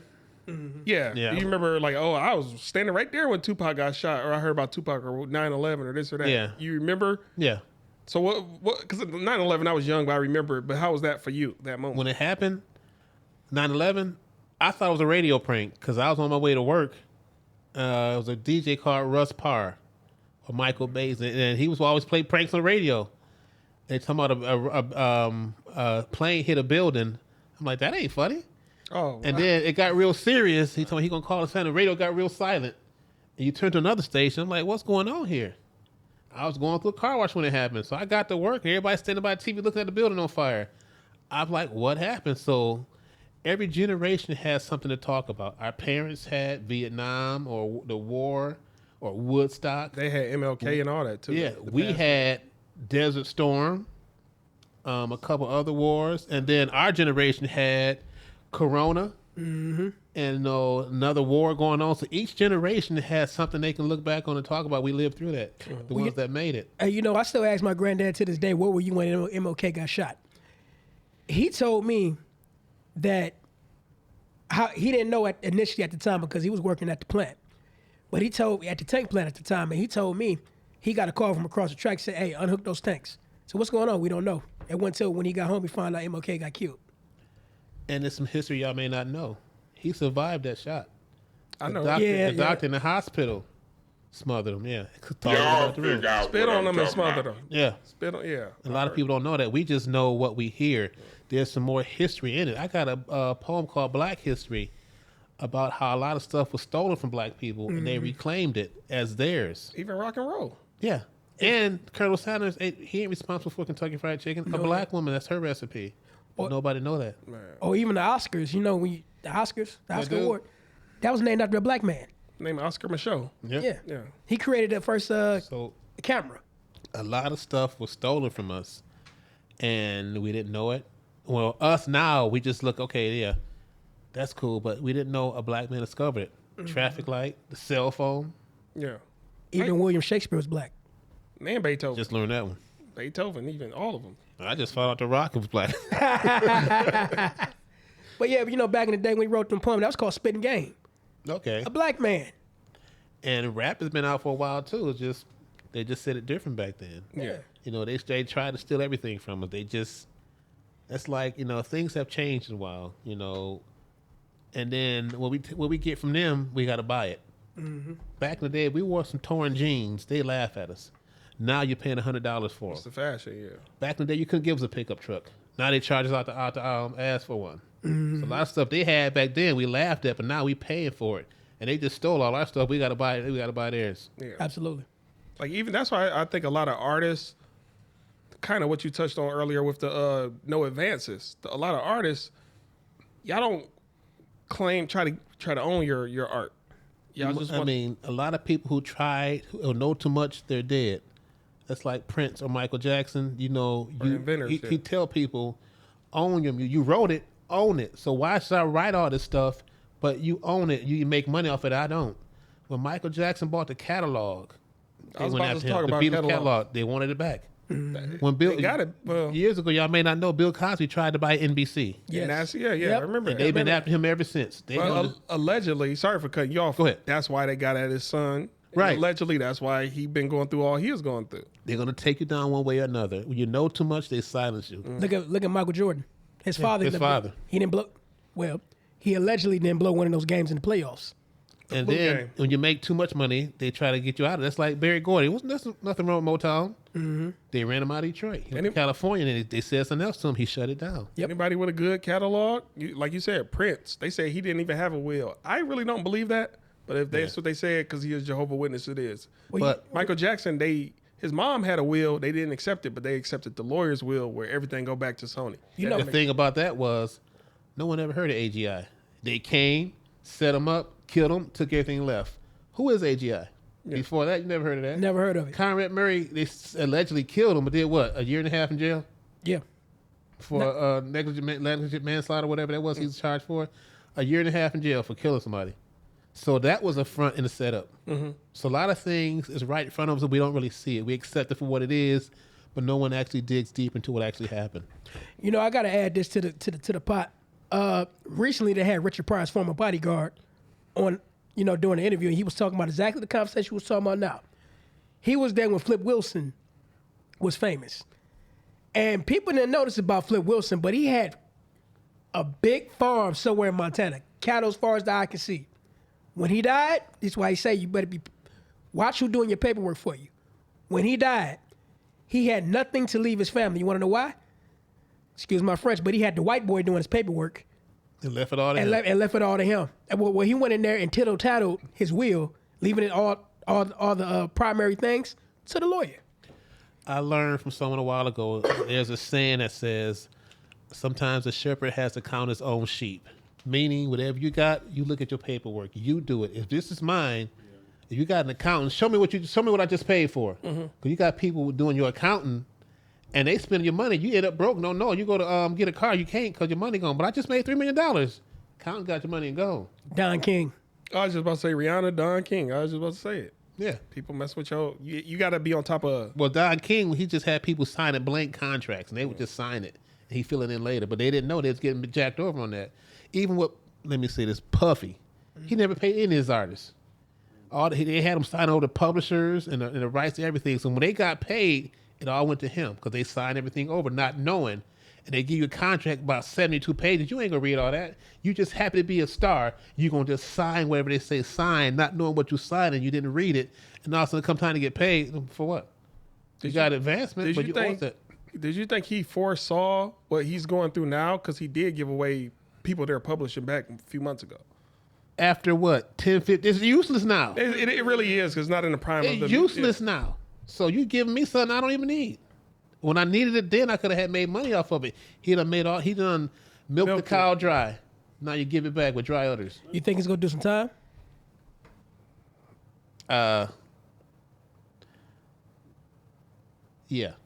He probably. I say it. No. Well, what you got to say, bro? Let me jump in here real quick. What you got? Just about the P Diddy giving his money. We'll close to the camera. I like my side profile. That's what I'm Okay. going for. Not only did he give them what little bit of whatever they rights were to their music back, but it came with stipulations about them shutting up too. So the NDA, what you're saying? Yeah, so they got whatever they was gonna get off that, but it also protected him. So he probably did know it was happening because it came with like, hey, he just extended how long you can't say nothing. So they signed away their silence too. That came with that Non-disclosure agreement for those of you that don't know. But I did want to throw in another thing, just as you being a creator who's been in those meetings discussing, what you gonna get and how everybody else getting a piece of, your intellectual property. Mechanical rights. Like, how do you feel with like upcoming artists who, like, you were already established, man, this wasn't your ticket to anywhere. This was just you solidifying, your stake in the world. But for younger artists who are like using their talents as a means to get them to, the life that they want to elevate themselves, it's a lot harder for them to navigate saying, if I can't get the deal that's really right for me, I'm going to pass up this opportunity. And I just like to hear your take on like, what could be some people passing up their dreams because it wasn't a good enough deal. On that note, you say pass up a dream. It may seem like a dream, but turn out to be a nightmare. They say never swing at the first pitch. Some people tell you ain't gonna do better than this. Look at Master P, for example. He turned on all the big places. He sold everything himself out of his trunk. And look how good he's doing. Don't need nobody. You can do it yourself. You can find other avenues around that. That's like you guys got a podcast. You're gonna be bigger than this. You're gonna be on cable one day. You just keep reaching. You're doing it yourself. You don't need nobody to help you with this. You guys put this together. This damn good. I'm proud of both of y'all. Appreciate it. So the thing is, with that being said, that being said, you don't have to. That's like Ice Cube had that song "No Vaseline." The verse said, "I'm a man, ain't nobody helping me." Right. He did. He didn't need Jerry Heller. He did it on his own. And he didn't sign the contracts, which I really was proud of for him. And the thing about that, read everything before you sign it. Don't just sign something. Be you happy? I'm a star. No, you're not. Always tell people. You're a broke star. You just a flicker of light. I always tell artists, I forgot what I always tell people. I always put say that fork in the wall again. I always said, you know that's like a permanent joke now. Wait, did you see him put the fork in the wall? I heard my dad told me about it. I don't recall this at all. No, again, Grandpa told me. I know it's true. Oh, because you was bad. But he was. Hey, but y'all my peeps. He put a fork right in the plug, huh? Bow. I'm not that. But you survived. But think about it. You the only one with hair. Oh, come on, man. Survived? We ain't got hair. You the only one with hair. I appreciate it. Out of all of us, all the cousins, you the only one with hair. This could be a piece. And then we got Hiram, the only boy guy there with a ponytail. Hey, you remember that movie Problem Child? Yeah. Were they like that? They were just busy. We was outside kids. I remember that about my childhood. Y'all taught the house. My sister stayed in the she stayed in the crib. We was outside. Yeah. But y'all had fun though. Like I said, they were good bad kids. I remember life before the internet. A lot of people. But y'all entertained each other. They had the little Yu-Gi-Oh cards with them things. Well, Jay was into those. They was into Dungeons and Dragons. Nerd stuff. No, not Dungeons. It was some weird games y'all played. Pokemon maybe, but that's the Pokemon. Okay. It's other stuff y'all had. I'm old, so it'll come to me. But like I said, they were good bad kids. So they had their moments, but they outgrew it, and they turned out to be good. I do like the fact that you're adding to your legacy, because all the trades all the education you came out with a book. It just lets me know, kind of like on some puffy stuff. Can't stop, won't stop. You won't stop. You always got to add and keep changing them, evolving. That's like if somebody see you every year. Each year you should be better than you were last year. That's like every time you see me, I got a different car. You know what I think? I think you need to be the comedian next, because people don't know how. Been talking for years. I just met this man and he's funny as hell. The thing is, I don't think I'm funny though. That's the thing. I'm just talking from experience. It just come to me. But that's the best comedians. The best comedians who try not to be funny are the funny ones. Okay. Keeping it like it is. Yeah. Like Bernie Mac. Like he wasn't trying to be funny, but he was funny. He was himself. Yeah. Who you with? He was just. That's who he was. I ain't scared of you, motherfucker. Right. Him, I would love to hang around him or Samuel L. Jackson. Well, rest in peace, Bernie Mac. I don't know why I thought you were about to say Samuel Jackson. I was going to say, I'm saying, but they can be the 70s. It's like there's somebody cool to hang around all day. Oh, yeah, definitely. Just chill. Red Fox for me, I would want to hang around him, a few people. Probably not Eddie Murphy. I don't know why. If you could pick one person, dead or alive, to get advice from, who would it be? There's some good questions like we did. Dead or alive? It depends on, just in general, any type of advice. Just to pick somebody's brain, I would take Obama. Your turn. Oh, why? Wait, I need to know why. Obama? He made it to be the president. You know, some stuff he know about the White House we don't know about aliens, all kinds of stuff. In that case, I can understand. He knows stuff. He made it past any kind of clearance a black man can go through. Y'all may have military clearance, but he in charge of the military. He knows what's going on in He know a lot. 2030. Yeah. So go ahead. Hey. I might have to think about that for a second. That's a good one. I would say, just to double back to the Bernie Mac thing, I always liked his stuff. I always was fond of him, but I didn't really gain a love for him until like close to the end. But like now, once I start really like loving Bernie Mac, that's when we lost him, and I was like really messed up. Like that actually is one of my favorite comedians. You know, I think once I got to know him as a person and really understand his comedy and just who he was, like that was really a good dude. Like, but I don't know who I would want to take advice from. And like, I'm gonna say this: I think growing up a lot, I spent a lot of time. I was always close to like older men and just discussing things with them. And I feel like the people I had around me, you know, definitely did a good job. I don't know if there's like something I feel I might be missing, but I feel like I just got a lot of people around me to do that. So I can't think of nobody, maybe an inventor, just like something for fun, but I don't know about like any real life moments, you know. That's what I was going to say. I was going to say Nikola Tesla. Okay. Yeah, I was thinking that Tesla or probably like just somebody that could just tell you something interesting. Tesla got robbed because Edison. Wait. I take Tesla was robbed because Edison was more famous. Edison shut him down. Tesla was actually smarter than Edison. Well, Edison stole most of his ideals. So, yeah. But then he shut him down, and nobody wanted to hear what he had to say because Edison had more pull. Allegedly, I hear what you're saying, but if you do more research on Tesla, he was secretly working with the government. I want to say it's the Empire State Building that actually. But that thing on top for the that was actually his Tesla tower. That whole Tesla building. Coil, Tesla was the coil, allegedly. But you know what? We forget in that conversation Sarnoff, because he created that film. Okay. Yeah, Sarnoff. Yeah. If Y'all figure out what I'm talking about. yeah, he when it came to radio stations at different frequencies, he created FM. So Yeah. But I like that you know a lot of stuff. I didn't, because this is the first time I'm having kind of real conversations with you to a degree to really pick your brain and see. I'm a history buff. Some people only know the surface, what the news tell them, but it seemed like I could tell you. We all went there.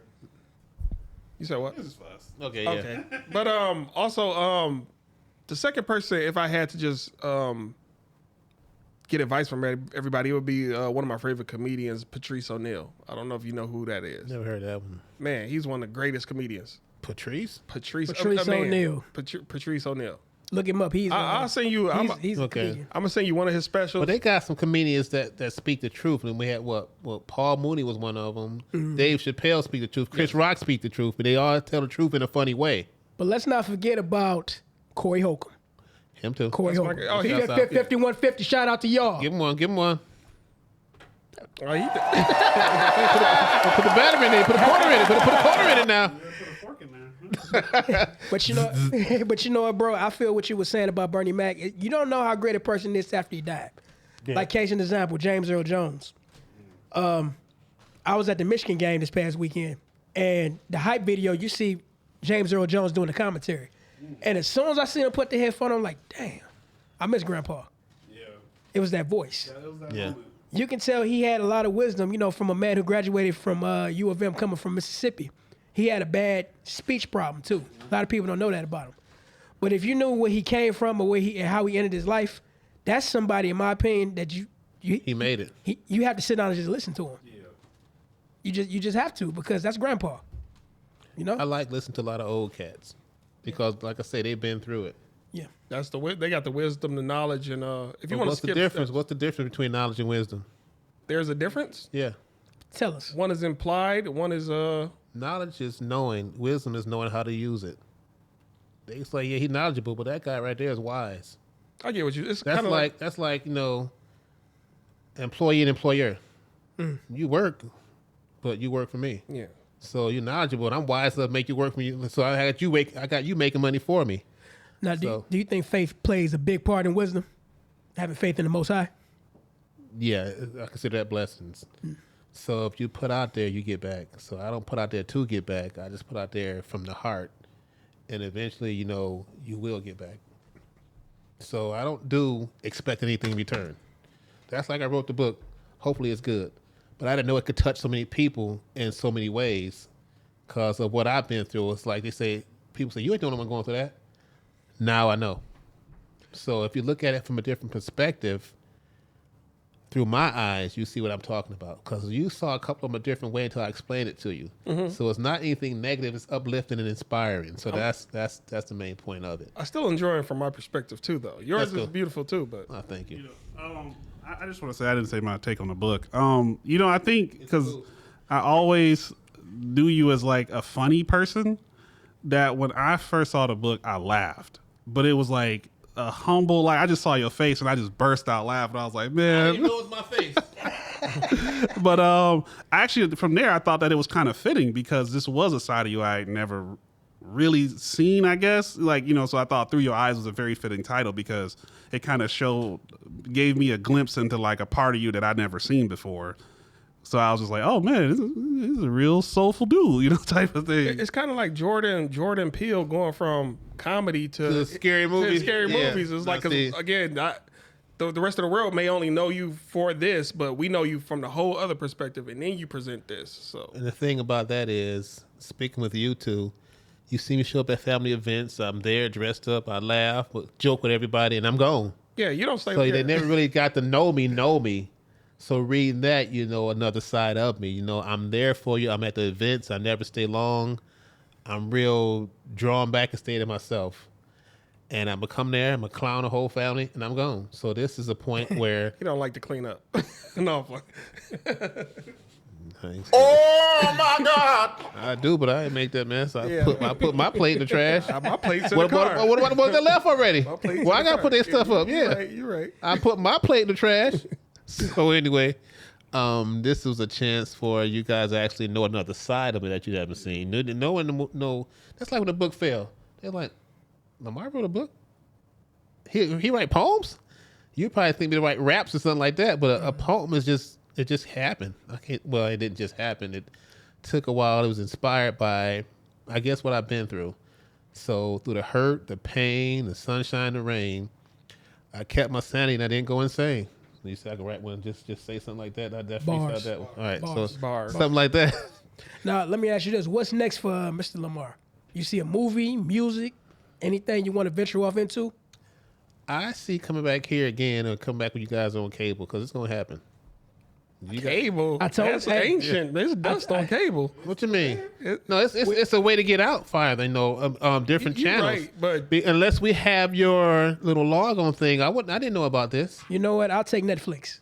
Yeah, it's more independent on streaming services. Yeah, something like that. Okay, let me say go to a different streaming line, a bigger stream where you get, that way you go nationwide. If they log on to YouTube or wherever you log on to now, they can see it. But you can just have your own channel now. Oh yeah, definitely. So yeah, this is a cool setup you got here. I like this. I got to come back and make some my hair done. Just a confession, Stubbs. What did I tell you when we was outside the wealthy shop? You said a bunch of stuff. I'm trying to think. What I tell you? I said it's gonna be a time where this is gonna pop. Oh, we on the next level. Yeah. Yeah. The thing is, you got to see it before you see it, or you won't see it. Oh yeah. Put it out there and claim it and go for it. I like to hang around people with like big dreams. Hang around people with connections. That too. That's college really, but. You can meet them anywhere. I take that. Yeah, you meet anywhere. Coffee shop, you got some kind of producer right there. Yeah. Bro, looking for something. As many people we talk to when we out in public, bro, we connecting with them. Because I'm not really a social person, but now that I am social, I'm starting to just meet so many people. The thing is, what you got to do, get your name out there. Get T-shirts. Get flyers out. Put stuff on cars. If y'all have the podcast, go, you get a card made, something Xerox about 100 times and put it out there so they can log into you. The more followers you got, the bigger you get, and the people know you. That's that comedian, DC Youngfly. Yeah. He got famous doing dumb stuff on YouTube. Fine. Yeah, and all of a sudden he in movies. Yeah. He wasn't nobody famous. He's just doing dumb stuff. And look how big he is. Proud of his career, too. Shout out to you, DC. Yeah. So just get out there. You get bigger and bigger. Don't just settle. No, I tell people. Don't settle even for relationships. I tell people, would you rather be an eagle or a chicken? Be an eagle. Why? Because they can fly higher than the clouds. A chicken stay on the ground and get caught. You ever had a free chickens? They gotta be crazy. Chickens can fly, and they taste good. I'm about to say, but they gotta be crazy because they get to see their babies get ate every day. But I'm saying chickens can fly, but they just don't. They scared. Yeah. So don't be a chicken. Be an eagle. Go as high as you can go. I remember there's a bird called the dodo bird. That thing went extinct because they never flew away. They'd come right up to humans. And what did they do? Yeah, I didn't know that thing was real. I thought it was just Fred Flintstone. Hey, I never read off my question. Did anybody else read off? Y'all? We all read. We waiting on you. Okay, my fault. I ain't even get to pre-look at it. What you waiting on? Christmas? Say, what are some of your turn-ons? Nipples. You got an answer on that? Oh my God! Turn-ons as far as what? In general, what are some of your turn-ons? What gets you excited? Yeah, we could just leave it at excited. What makes you happy? Is that X-rated or what kind of program is this? I could grab another. Y'all figure out. Go to grab another one because somebody gonna watch this. Look at this all different. Look at that's all different. Dig to the bottom, yeah. Who wrote that one? I have no idea. I'm gonna grab this. We're gonna have an NDA up here in a minute. Yeah. There's gonna be a beat button on there in a minute. Hey, you don't want to know what button we had right here at one time. What is something you don't like but understand? Taxes. What Chris Rock said, I don't pay taxes, they take taxes. I was going to say politics. See, the thing that I look at it is Uncle Sam is a pimp and we his favorite hoe. Why? We work our tails off, they take what they want and give us the change. They tell you this how much you made, but that's how much you brought home. I didn't bring it home, so I didn't make it. So now I got to live on what you give me back. I'm the one working. Why you taking money out my check? Mm-hmm. You ain't doing nothing. I'm not going to fly in that rocket. I'm going to ride a police car that I'm paying for, but still. I mean, they take so much tax. And at the end of the year, you owe more. Mm-hmm. Why? Don't make sense. It don't. And what you really doing on tax money, too? That's what I want to know. That's who government spending. They do what they want to do with it. That's all black credit cards, unlimited. Yeah, but then they also got like Secret Service, like Men in Black. I believe in Men in Black. But that's only a percentage of what they paying them. What are you really doing with the billions upon trillions of dollars in tax money? And that's not even forget the gold that you got under Fort Knox that you're not backing by the dollar. And the gold that was under the trade centers. Fort Knox is empty. It ain't kept there no more. Well, the thing about it, where's the gold at? In your opinion? Yeah, they got it hid somewhere because we kept going for other countries. They wanted it back, and they didn't. I remember that. They didn't have it. And then we went to war with them. Yeah, they didn't have it. So where is it at? That's the thing. Where is it at? And what you doing with it? Fort Knox ain't that big. You got all this gold from all the country. Why you store here? Can't you store your gold in your own country? Why they got to bring it here? That's a very good question. Did you hear about it being at the World Trade Center though? There was gold there, and there were gold shops in the basement. But as far as that goes, I don't know about all that. It's a lot of conspiracy theories. I'm a conspiracy theorist. So I would have to read to that more. You hear rumors, but no, word of mouth only proof of truth. You think somehow our gold might be at the Vatican? It could be anywhere, low key. There's a lot of stuff at the Vatican. The Vatican goes.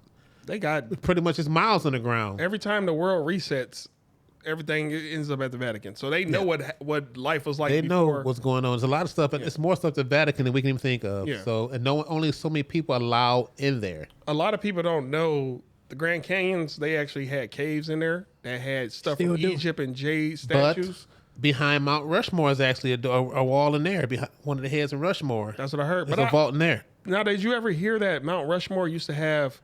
a fifth head? No, all heads were like Indian chiefs. No.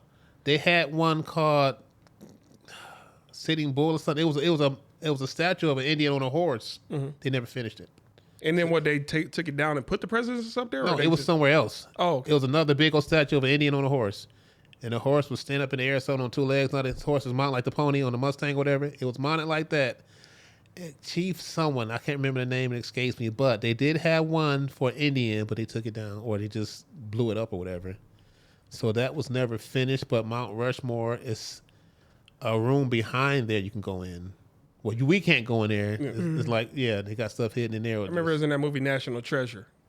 Yeah. Yeah. They tell a lot of truth in these movies. There's a lot of stuff that's like I say, right in our face, we don't even see it. Let me ask you this, Unc. Do you believe in portals? Yeah. Do you think that we have one here in Detroit? I think they can pop up anywhere. A lot of times you can see stuff you can't explain. You want to know why I bring that up? Talk to me.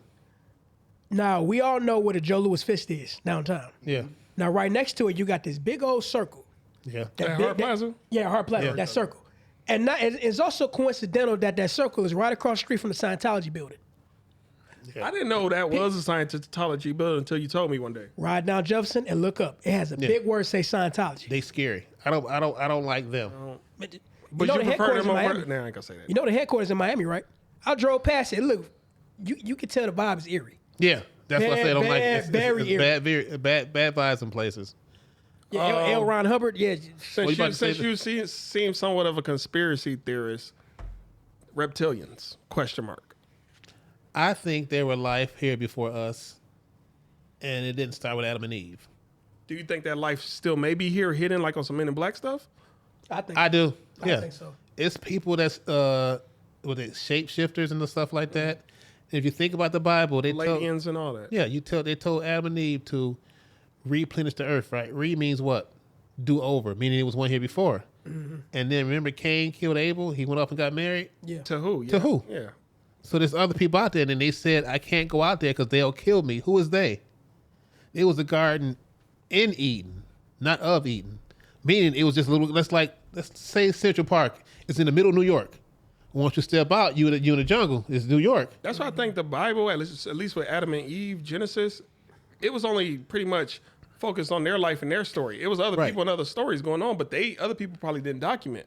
I also think in the scriptures they also talk about spaceships, but they don't call it spaceships. They call it something called a fiery chariot. Yeah, chariot. And they got the Book of Enoch. A lot of stuff. Enoch, yep. A lot of books of the Bible were taken out. Yeah. There's so much. The Bible just put together, and a lot of stuff sometimes contradicts itself. They couldn't have Enoch in the Bible because that really brings up giants and a bunch of stuff. It's too much truth in there. Think about Cain and Abel. Not Cain and Abel, but who was it? David and Goliath. Mm-hmm. The Goliath was a giant.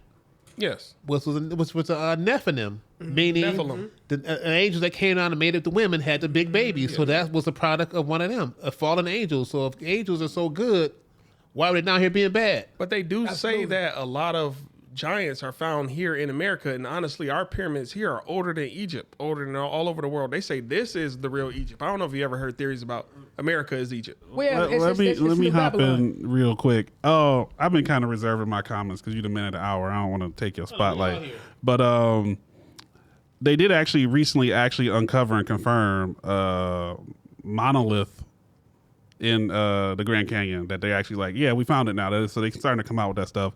But I had a question for you as a man of faith and a man of God, and also aware, whoever want to, just how do you contend with your religious views that I would assume derived from the Bible, knowing the truths or the theories that you're aware of are out there and exist? How do you define that line, and how do you walk that?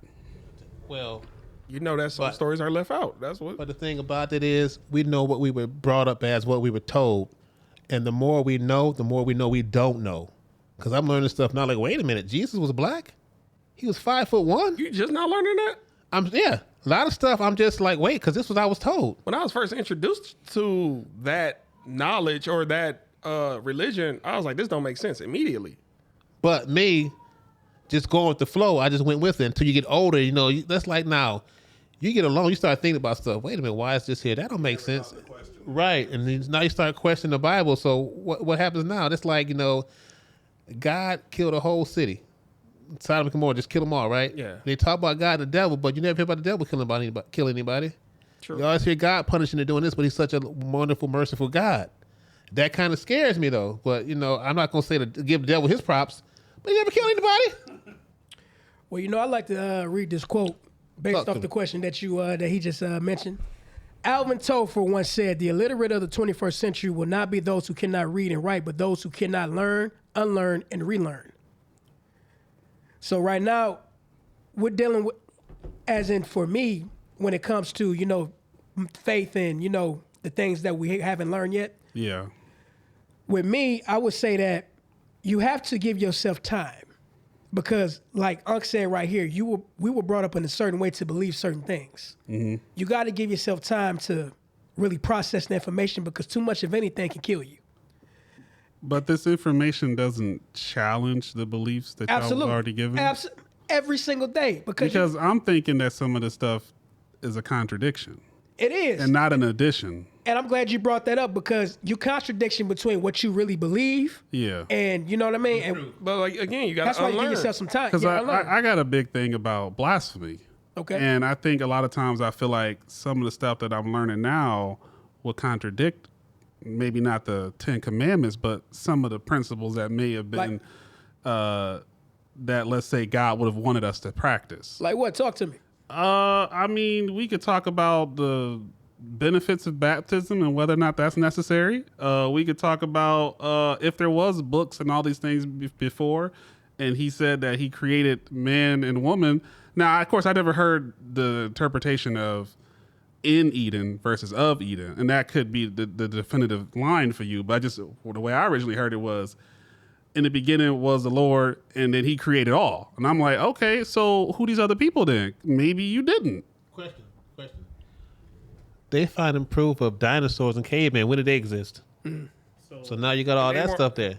So yeah, that's another question there. But I think the thing was, they talk about the Dark Ages. So then they say in the beginning, God created heavens and earth. Then they say, and then there was light. So before the light, was that the Dark Ages? That was my theory of it. Yeah. And I do like y'all answers because I think I never heard them, but they definitely at least answer that question. I'm gonna go. I got a funny joke. Let me get you. Go ahead. Yeah. Now I've been watching cartoons, and they had Flintstones celebrate Christmas. Do y'all believe that? They actually had a Christmas special. That's supposed to proceed. Think about it. Everybody talk about. I thought about Flintstones with Christmas. It says BC. Before Christ, yeah. Right? So what? Before Christ, yeah. So a lot of people don't catch on to stuff. Think about it. All right, go ahead. I'm just saying, there's a lot of stuff we don't catch on to later. Yeah. No, that's funny. But you know what? I'm gonna add on to your response right there. I was talking to somebody a long time ago. You remember one of the commandments that said, "Thou shalt not kill"? Yeah. He said, "I think it's out of interpretation. Thou shalt not murder, because what if you kill somebody to defend yourself?" True. So right then, if you do it according to that means you already violated the commandment. And then also, what do you mean by kill? Because in our lifetimes, we've all walked over a bug and then completely oblivious to the fact that So what is life? Or what if you steal a cracker? You might not steal $1 million, but you stole a piece of food. But you got to realize the laws of the Bible are some of the hardest laws to live by. Yes. Very few laws. It's hard to be perfect. Yes. Yeah. They say you don't lust after. If you look at somebody a certain way, you lusting after them, I've been gone. Mm-hmm. But also, some of the stuff is dated because I've heard that Mary was a virgin. Allegedly, virgin in their time meant unwed, unmarried. It didn't mean never have intercourse. My thing is, he got 3 kids. Oh, dang, you got me already. I'm just saying, Joseph was her husband, though. Remember? Yeah. And as you're saying that she was a virgin, they married. He ain't hit that yet. And all of a sudden, she get an angel come out and look here, bro. Your old leg gonna be knocked up. You just bear, hold on with us. You good. And also, a lot of angels in the Bible did kill. So. But what I'm questioning is, angel of death. Yeah, a lot of things you hear about the Bible is, God talked to Moses, he talked to this person, he talked to Noah, he talked to that person. Okay, why did it stop? Who's he speaking to now? Do we have ministers or many stars?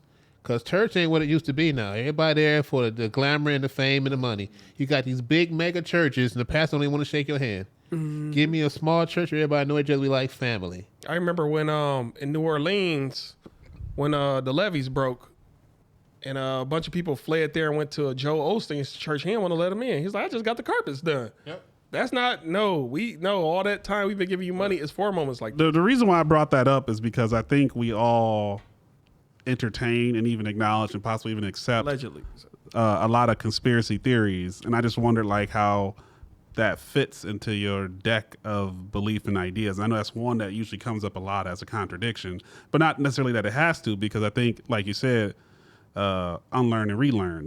Some things may have been given to us, but that doesn't topple the whole tower. That may just, renovate.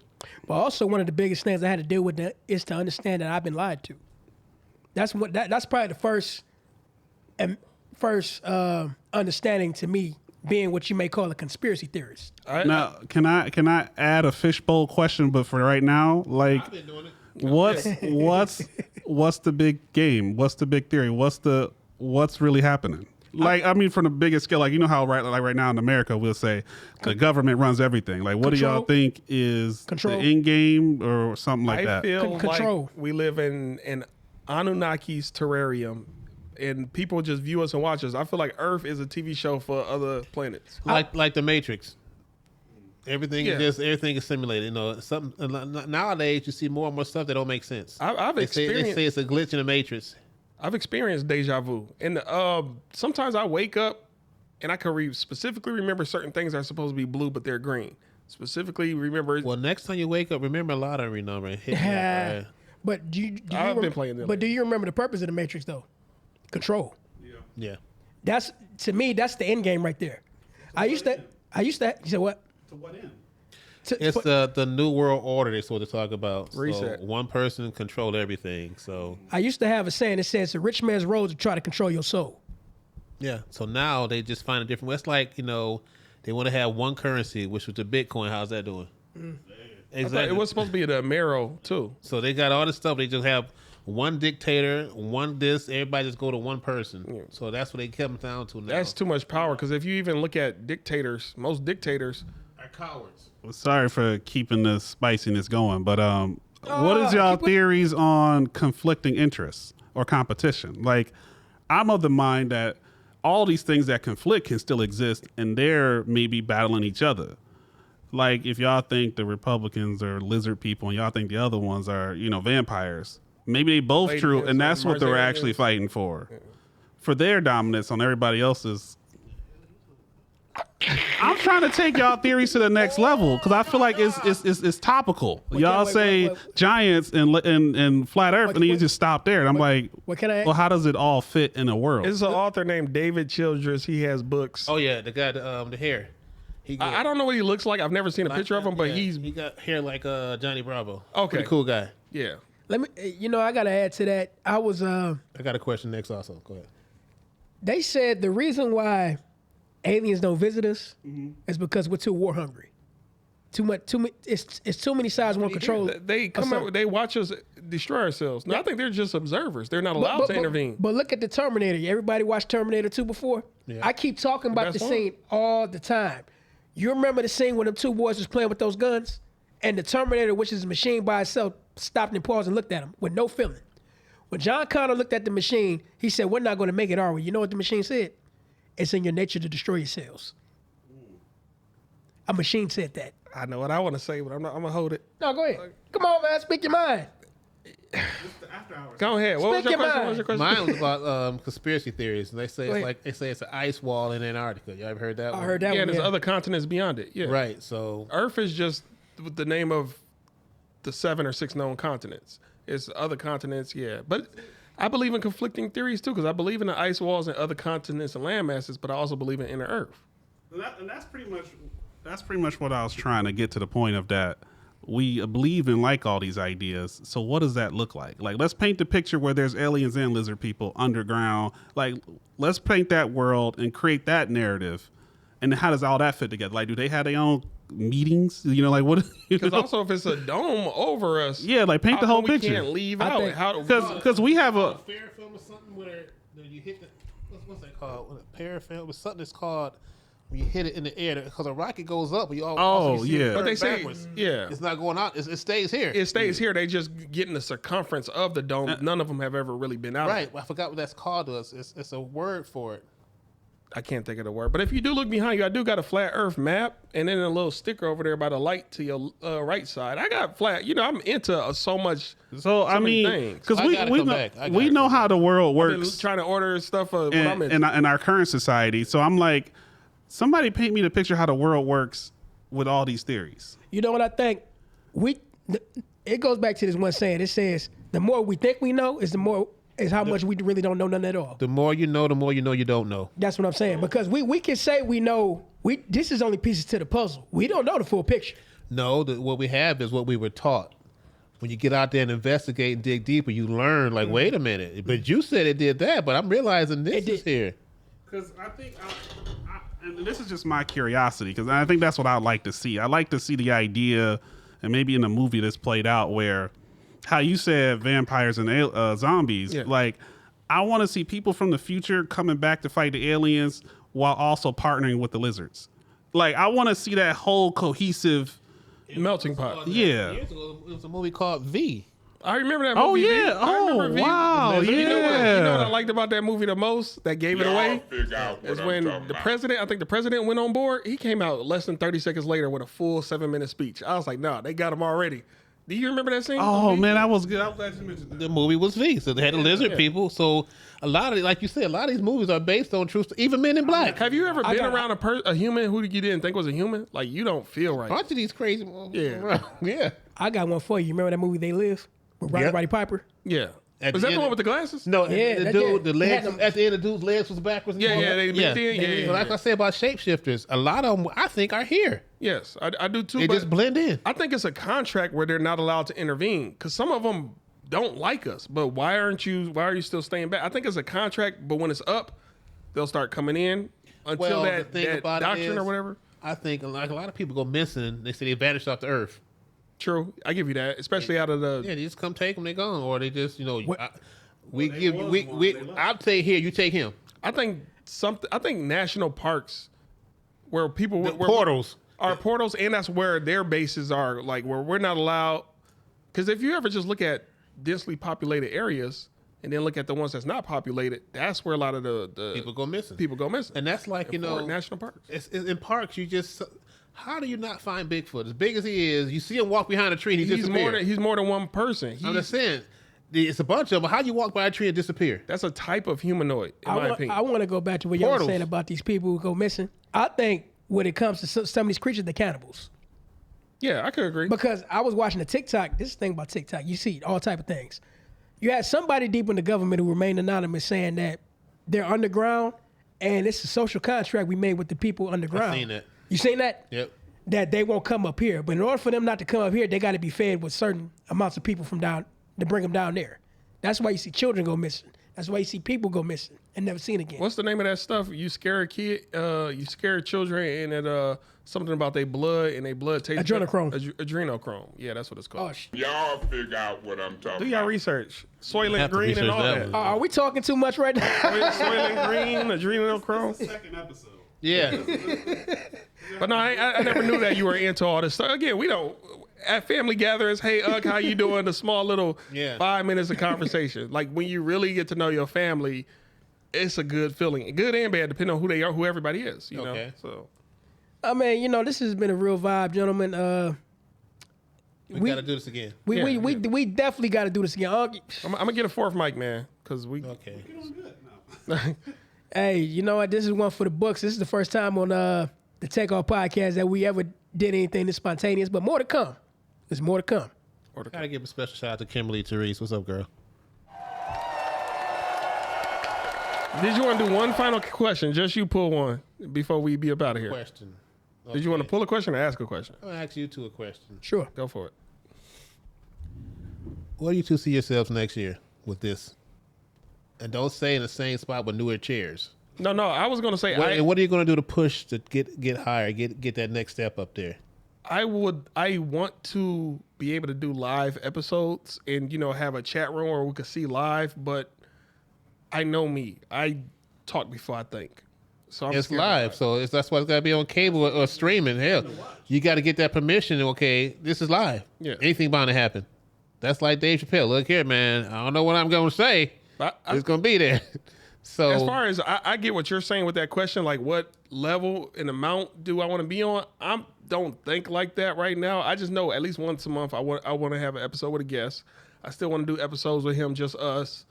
I want live shows. I want a show where people can call in. Just imagine we all just talked for about an hour and a half, but the last 30 minutes somebody can call in and they can chime in, and then they can add questions. And that's what I want. Do you know what you need to do to get to that level? I know what I need to do, but some of it takes funding. You got people? Oh yeah, I don't. The thing is, just like you said earlier, is pride. I don't like to ask people for stuff. But if it's something that's going to pertain to, You bet on yourself. I'm good. That's like you asked me, Uncle, need $20 for some weed. Fuck you. No, I ain't doing it. But you say you wouldn't give it to me out of the honesty? No. You gonna smoke it out? I'm gonna say this with me. Can we cuss on here? Yes, we can. Yeah. I think it's a different type of ask when it's a business investment. Like that's not personal. That's not pride. That's saying, yo, we all about to eat off this. I got to play, and we could shoot that play. If it's like I say, it's not pride you're doing. It's like, we believe in you. Look here, I got this podcast. It's gonna be big. I just need. That's like Russell Simmons. He borrowed money from his brother and started throwing these parties. He couldn't pay it back. He had to get bigger and bigger and bigger. Mm-hmm. He took that and formed what? Def Jam. He asked for a loan from his brother, and it got bigger and bigger. He paid him back, but it paid off. Spike Lee the same. He borrowed $100,000 from his grandma. But you know what? Got his first movie. I had a premonition about a month ago. You know what the premonition was? We did like a live show at a big event. It was like maybe like a big sporting event, but we was there commentating and stuff, doing the live thing. We were just. I got stage fright, man. We were just but I'm just saying. Thing is, I do too, but you get over it. You get over it. Yeah, I'm trying. Yeah. Wear some dark glasses. Just go into. Everybody has an alter ego. Eye contact. But I just had that premonition, like we was hyping the crowd up. Everybody was happy. Oh, at least it's dumb. It's dumb. Hey, what y'all gonna talk about now? I just had that thought. Some hats with your face and name on it, stubs and AD. That's the thing, though. Once you're out there, we know you. I think one reason why I think we will be on that level is because we're opinionated. Like, it's hard to conform me or to get me to think in another manner without my own logic. A lot of people just are followers mentally. Well, look at all the talk shows out there that come on late at night. They say they want to say. And they can. Some of them are scripted. Some of them got to follow the script. And that's the secret sauce right there. You got to be unapologetically yourself. Yeah. Never be scared Look to at be Howard yourself. Stern. He said what he want to say. Yes. Exactly. He don't give a damn. Sometimes D.L. Hughley, he gonna speak it. Definitely. So the thing is, some of them who we think are real really got handlers, and they just are very good actors. But okay, see, don't be like me. Believe in yourself. No, I'm believe definitely in each gonna other. believe in myself. But Definitely. that's why it took me so long. I'm shyer than you are. I don't like being around people, but after a while, that's like, nah, I'm comfortable here. Yes. I got nervous for 10 minutes earlier today. I'm like, wait a minute. I'm cool. Yeah. Just say to yourself, I got this. Because I wouldn't let this go out because I don't want to read in front of people. Yeah. But I do it now. The more you do it, the better it becomes. That's what it's all about. And then you get numb to, but then that better it becomes, are you also getting numb to it? I want to like you don't care because you just read that with passion. You could have read it and I'd be like, man, he read that with no effort, no energy. I want to jump in this real quick because it kind of touched into a question you asked him earlier about doing an open mic. And I've did my little version of poetry where I went to open mic and I had the same feeling you did. It was people up there that I probably looked like an idiot to them. Like my thing was 2 lines. Like it was short. I didn't even remember it. I pulled out my phone with dudes that's reciting out the top like some real moving stuff. But, I was there for myself. I had a goal. I said, I'm about to be a part of what they doing. I don't care that I'm not at their level. I wasn't there for that. I wasn't there to be them. I was there to just achieve what I had to do. And that was my goal. I just said, look, I'm about to just, y'all let me know what it sounds like. Maybe you might come and, mentor me or something. Cause I wish I could write like them dudes, but I went up there. I was so focused on what I was here for. And once I read my thing, I thought it was trash. I think it wasn't nobody gonna feel it. Y'all don't get it. But they welcome me because they know that I crossed that line. You know what kills dreams? Overthinking. I thought you was gonna say doubt. Overthinking kills because I feel where you're coming from, bro, but you overthinking.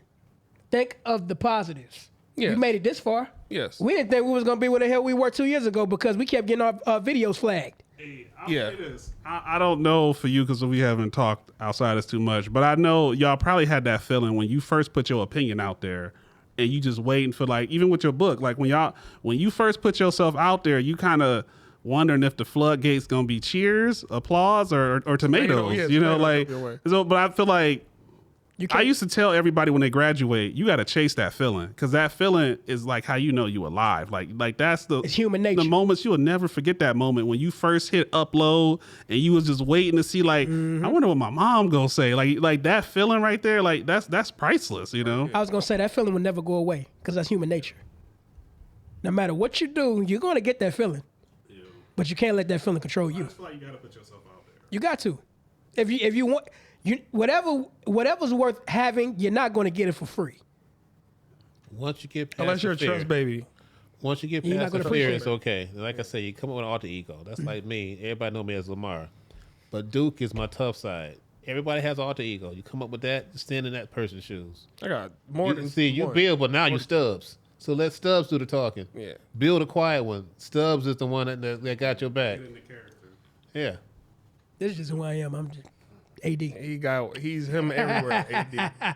See, that's his character. AD. He got another name you go by. He got a government. Yeah, he got a government. And he got AD. He got an all caps government. We call you Bill, and now here you Stubbs. Yeah. Yeah. Plus many other names. Mother, son of a, yeah. It better not be Brother Love. I don't know what you talking about. You got to stop doing I don't know that. what you're talking about. All right, Slick. All right, Slick. Is that a movie reference? What's that? What was that, brother? Yeah. Y'all figure out what I'm talking about.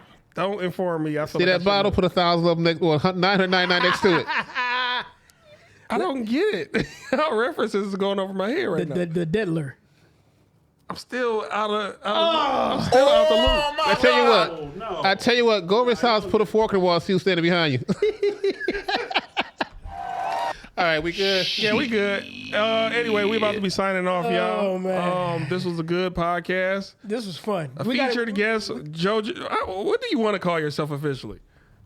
I don't know. I kind of want to just be like a symbol. I think I told you about this. Like, I don't want a name. I don't want to be like Symbol. like Prince, like Batman. Like, I just want to be. I got a perfect name for you. What? I got the dude in the corner. Corner guy. Mr. Nobody. Like, I want to. What's that? Fast and Furious, Mr. Nobody. Like, I want to. Something like mysterious and vague. Like, I don't want to. You like be Malcolm? A person. You could like Malcolm just peeking through the blinds. Yeah, just like I was thinking like a color. You could just be a silhouette. Oh, hey Perry. Like, I was thinking about just being like orange or like just like something like that. Like something Don't just say like Asian ambiguous. The dude, like, you remember how Chris Rock was like, "Hey, little dude from across the street." Yeah, or like on Tool Time. Just like What's the word? Omnitherius. Yeah, something like that. You can make a great superhero character, bro, because you can just have what everybody need. Yeah, and I'm just gonna be That's you, bro. that guy. That guy. Yeah, there you go. Jay the intern. Look, yes, and I did a good job. I think. You did a good job. You see that? You did a good job. It wasn't shaking. Let's drink, y'all. Yeah, I drank all the water. Remembered your order and everything. Yeah, appreciate it. Yeah, bro, you could be the most famous intern of all time. I'm telling you that now. Intern Jay or something. Think about it. At the baseball game, you got the kids that pick the balls up they missed from the tennis court. And tennis courts too. Yeah, so you important. The towel boy, water boy. I can see your career right now, bro. You're going to be big. Look. No homo. Famous or size? Oh my God. Depending on the age group of this show, I'll take both. All right, I've said enough. Let me go. Oh, man. We got to have you back. You too. I got to come back. I'm Stubbs, y'all. I'm signing off. I'm your boy, Adrian A.K.A.D. We gotta welcome Unc back one more time. You see the book right here? Amazon. You can find it off Amazon, or you can find it from... Just Amazon? Is it just Amazon? Just Amazon, yeah. Go buy it. I need some gas money. Yeah. Please buy it off Amazon. The link will be in the description below. And also, we got to welcome the brother here, the brother in the corner. Nameless. The nameless brother in the corner. Jay the intern. Jay the intern. Let's start with Jay the intern. But it's I like the brother in the corner, man. I'm saying. I mean, we're going to play on all of them and see what... I don't know. I mean, I can You see want me to him. be in the back? Hold on, let me get... Oh, we could call him Poster Child. The man behind the scenes. Yeah. Good. The man behind the scenes. Corner guy. All of these work. Mr. Make It Happen. As long as Mr. no one else BTS. has that name, I am fine with them all. Yeah, see what I mean? The future superhero character, Jay the intern, the man in the corner, whatever. And he's writing a book also. Nah. Bruh. But hey, it's been fun. We've resolved some family issues, so... No, we remembered. No, we remembered. Somebody got jolted. The memory was kind of shocked. Remember none of that stuff. Yeah, You remember something going... Talk about redirecting cars and I ain't do none of that. Never knew why you didn't like quarks. Never knew. Whatever this was, it was some good time for some healing, some old-fashioned healing here. To be continued. To be continued. That's all we got to say. So until next time, I'm your boy, Adrian A.K.A.D. I'm Stubbs. This is Live the long and family prosper. right Just here. passing through. All right now, and we out of here. Peace.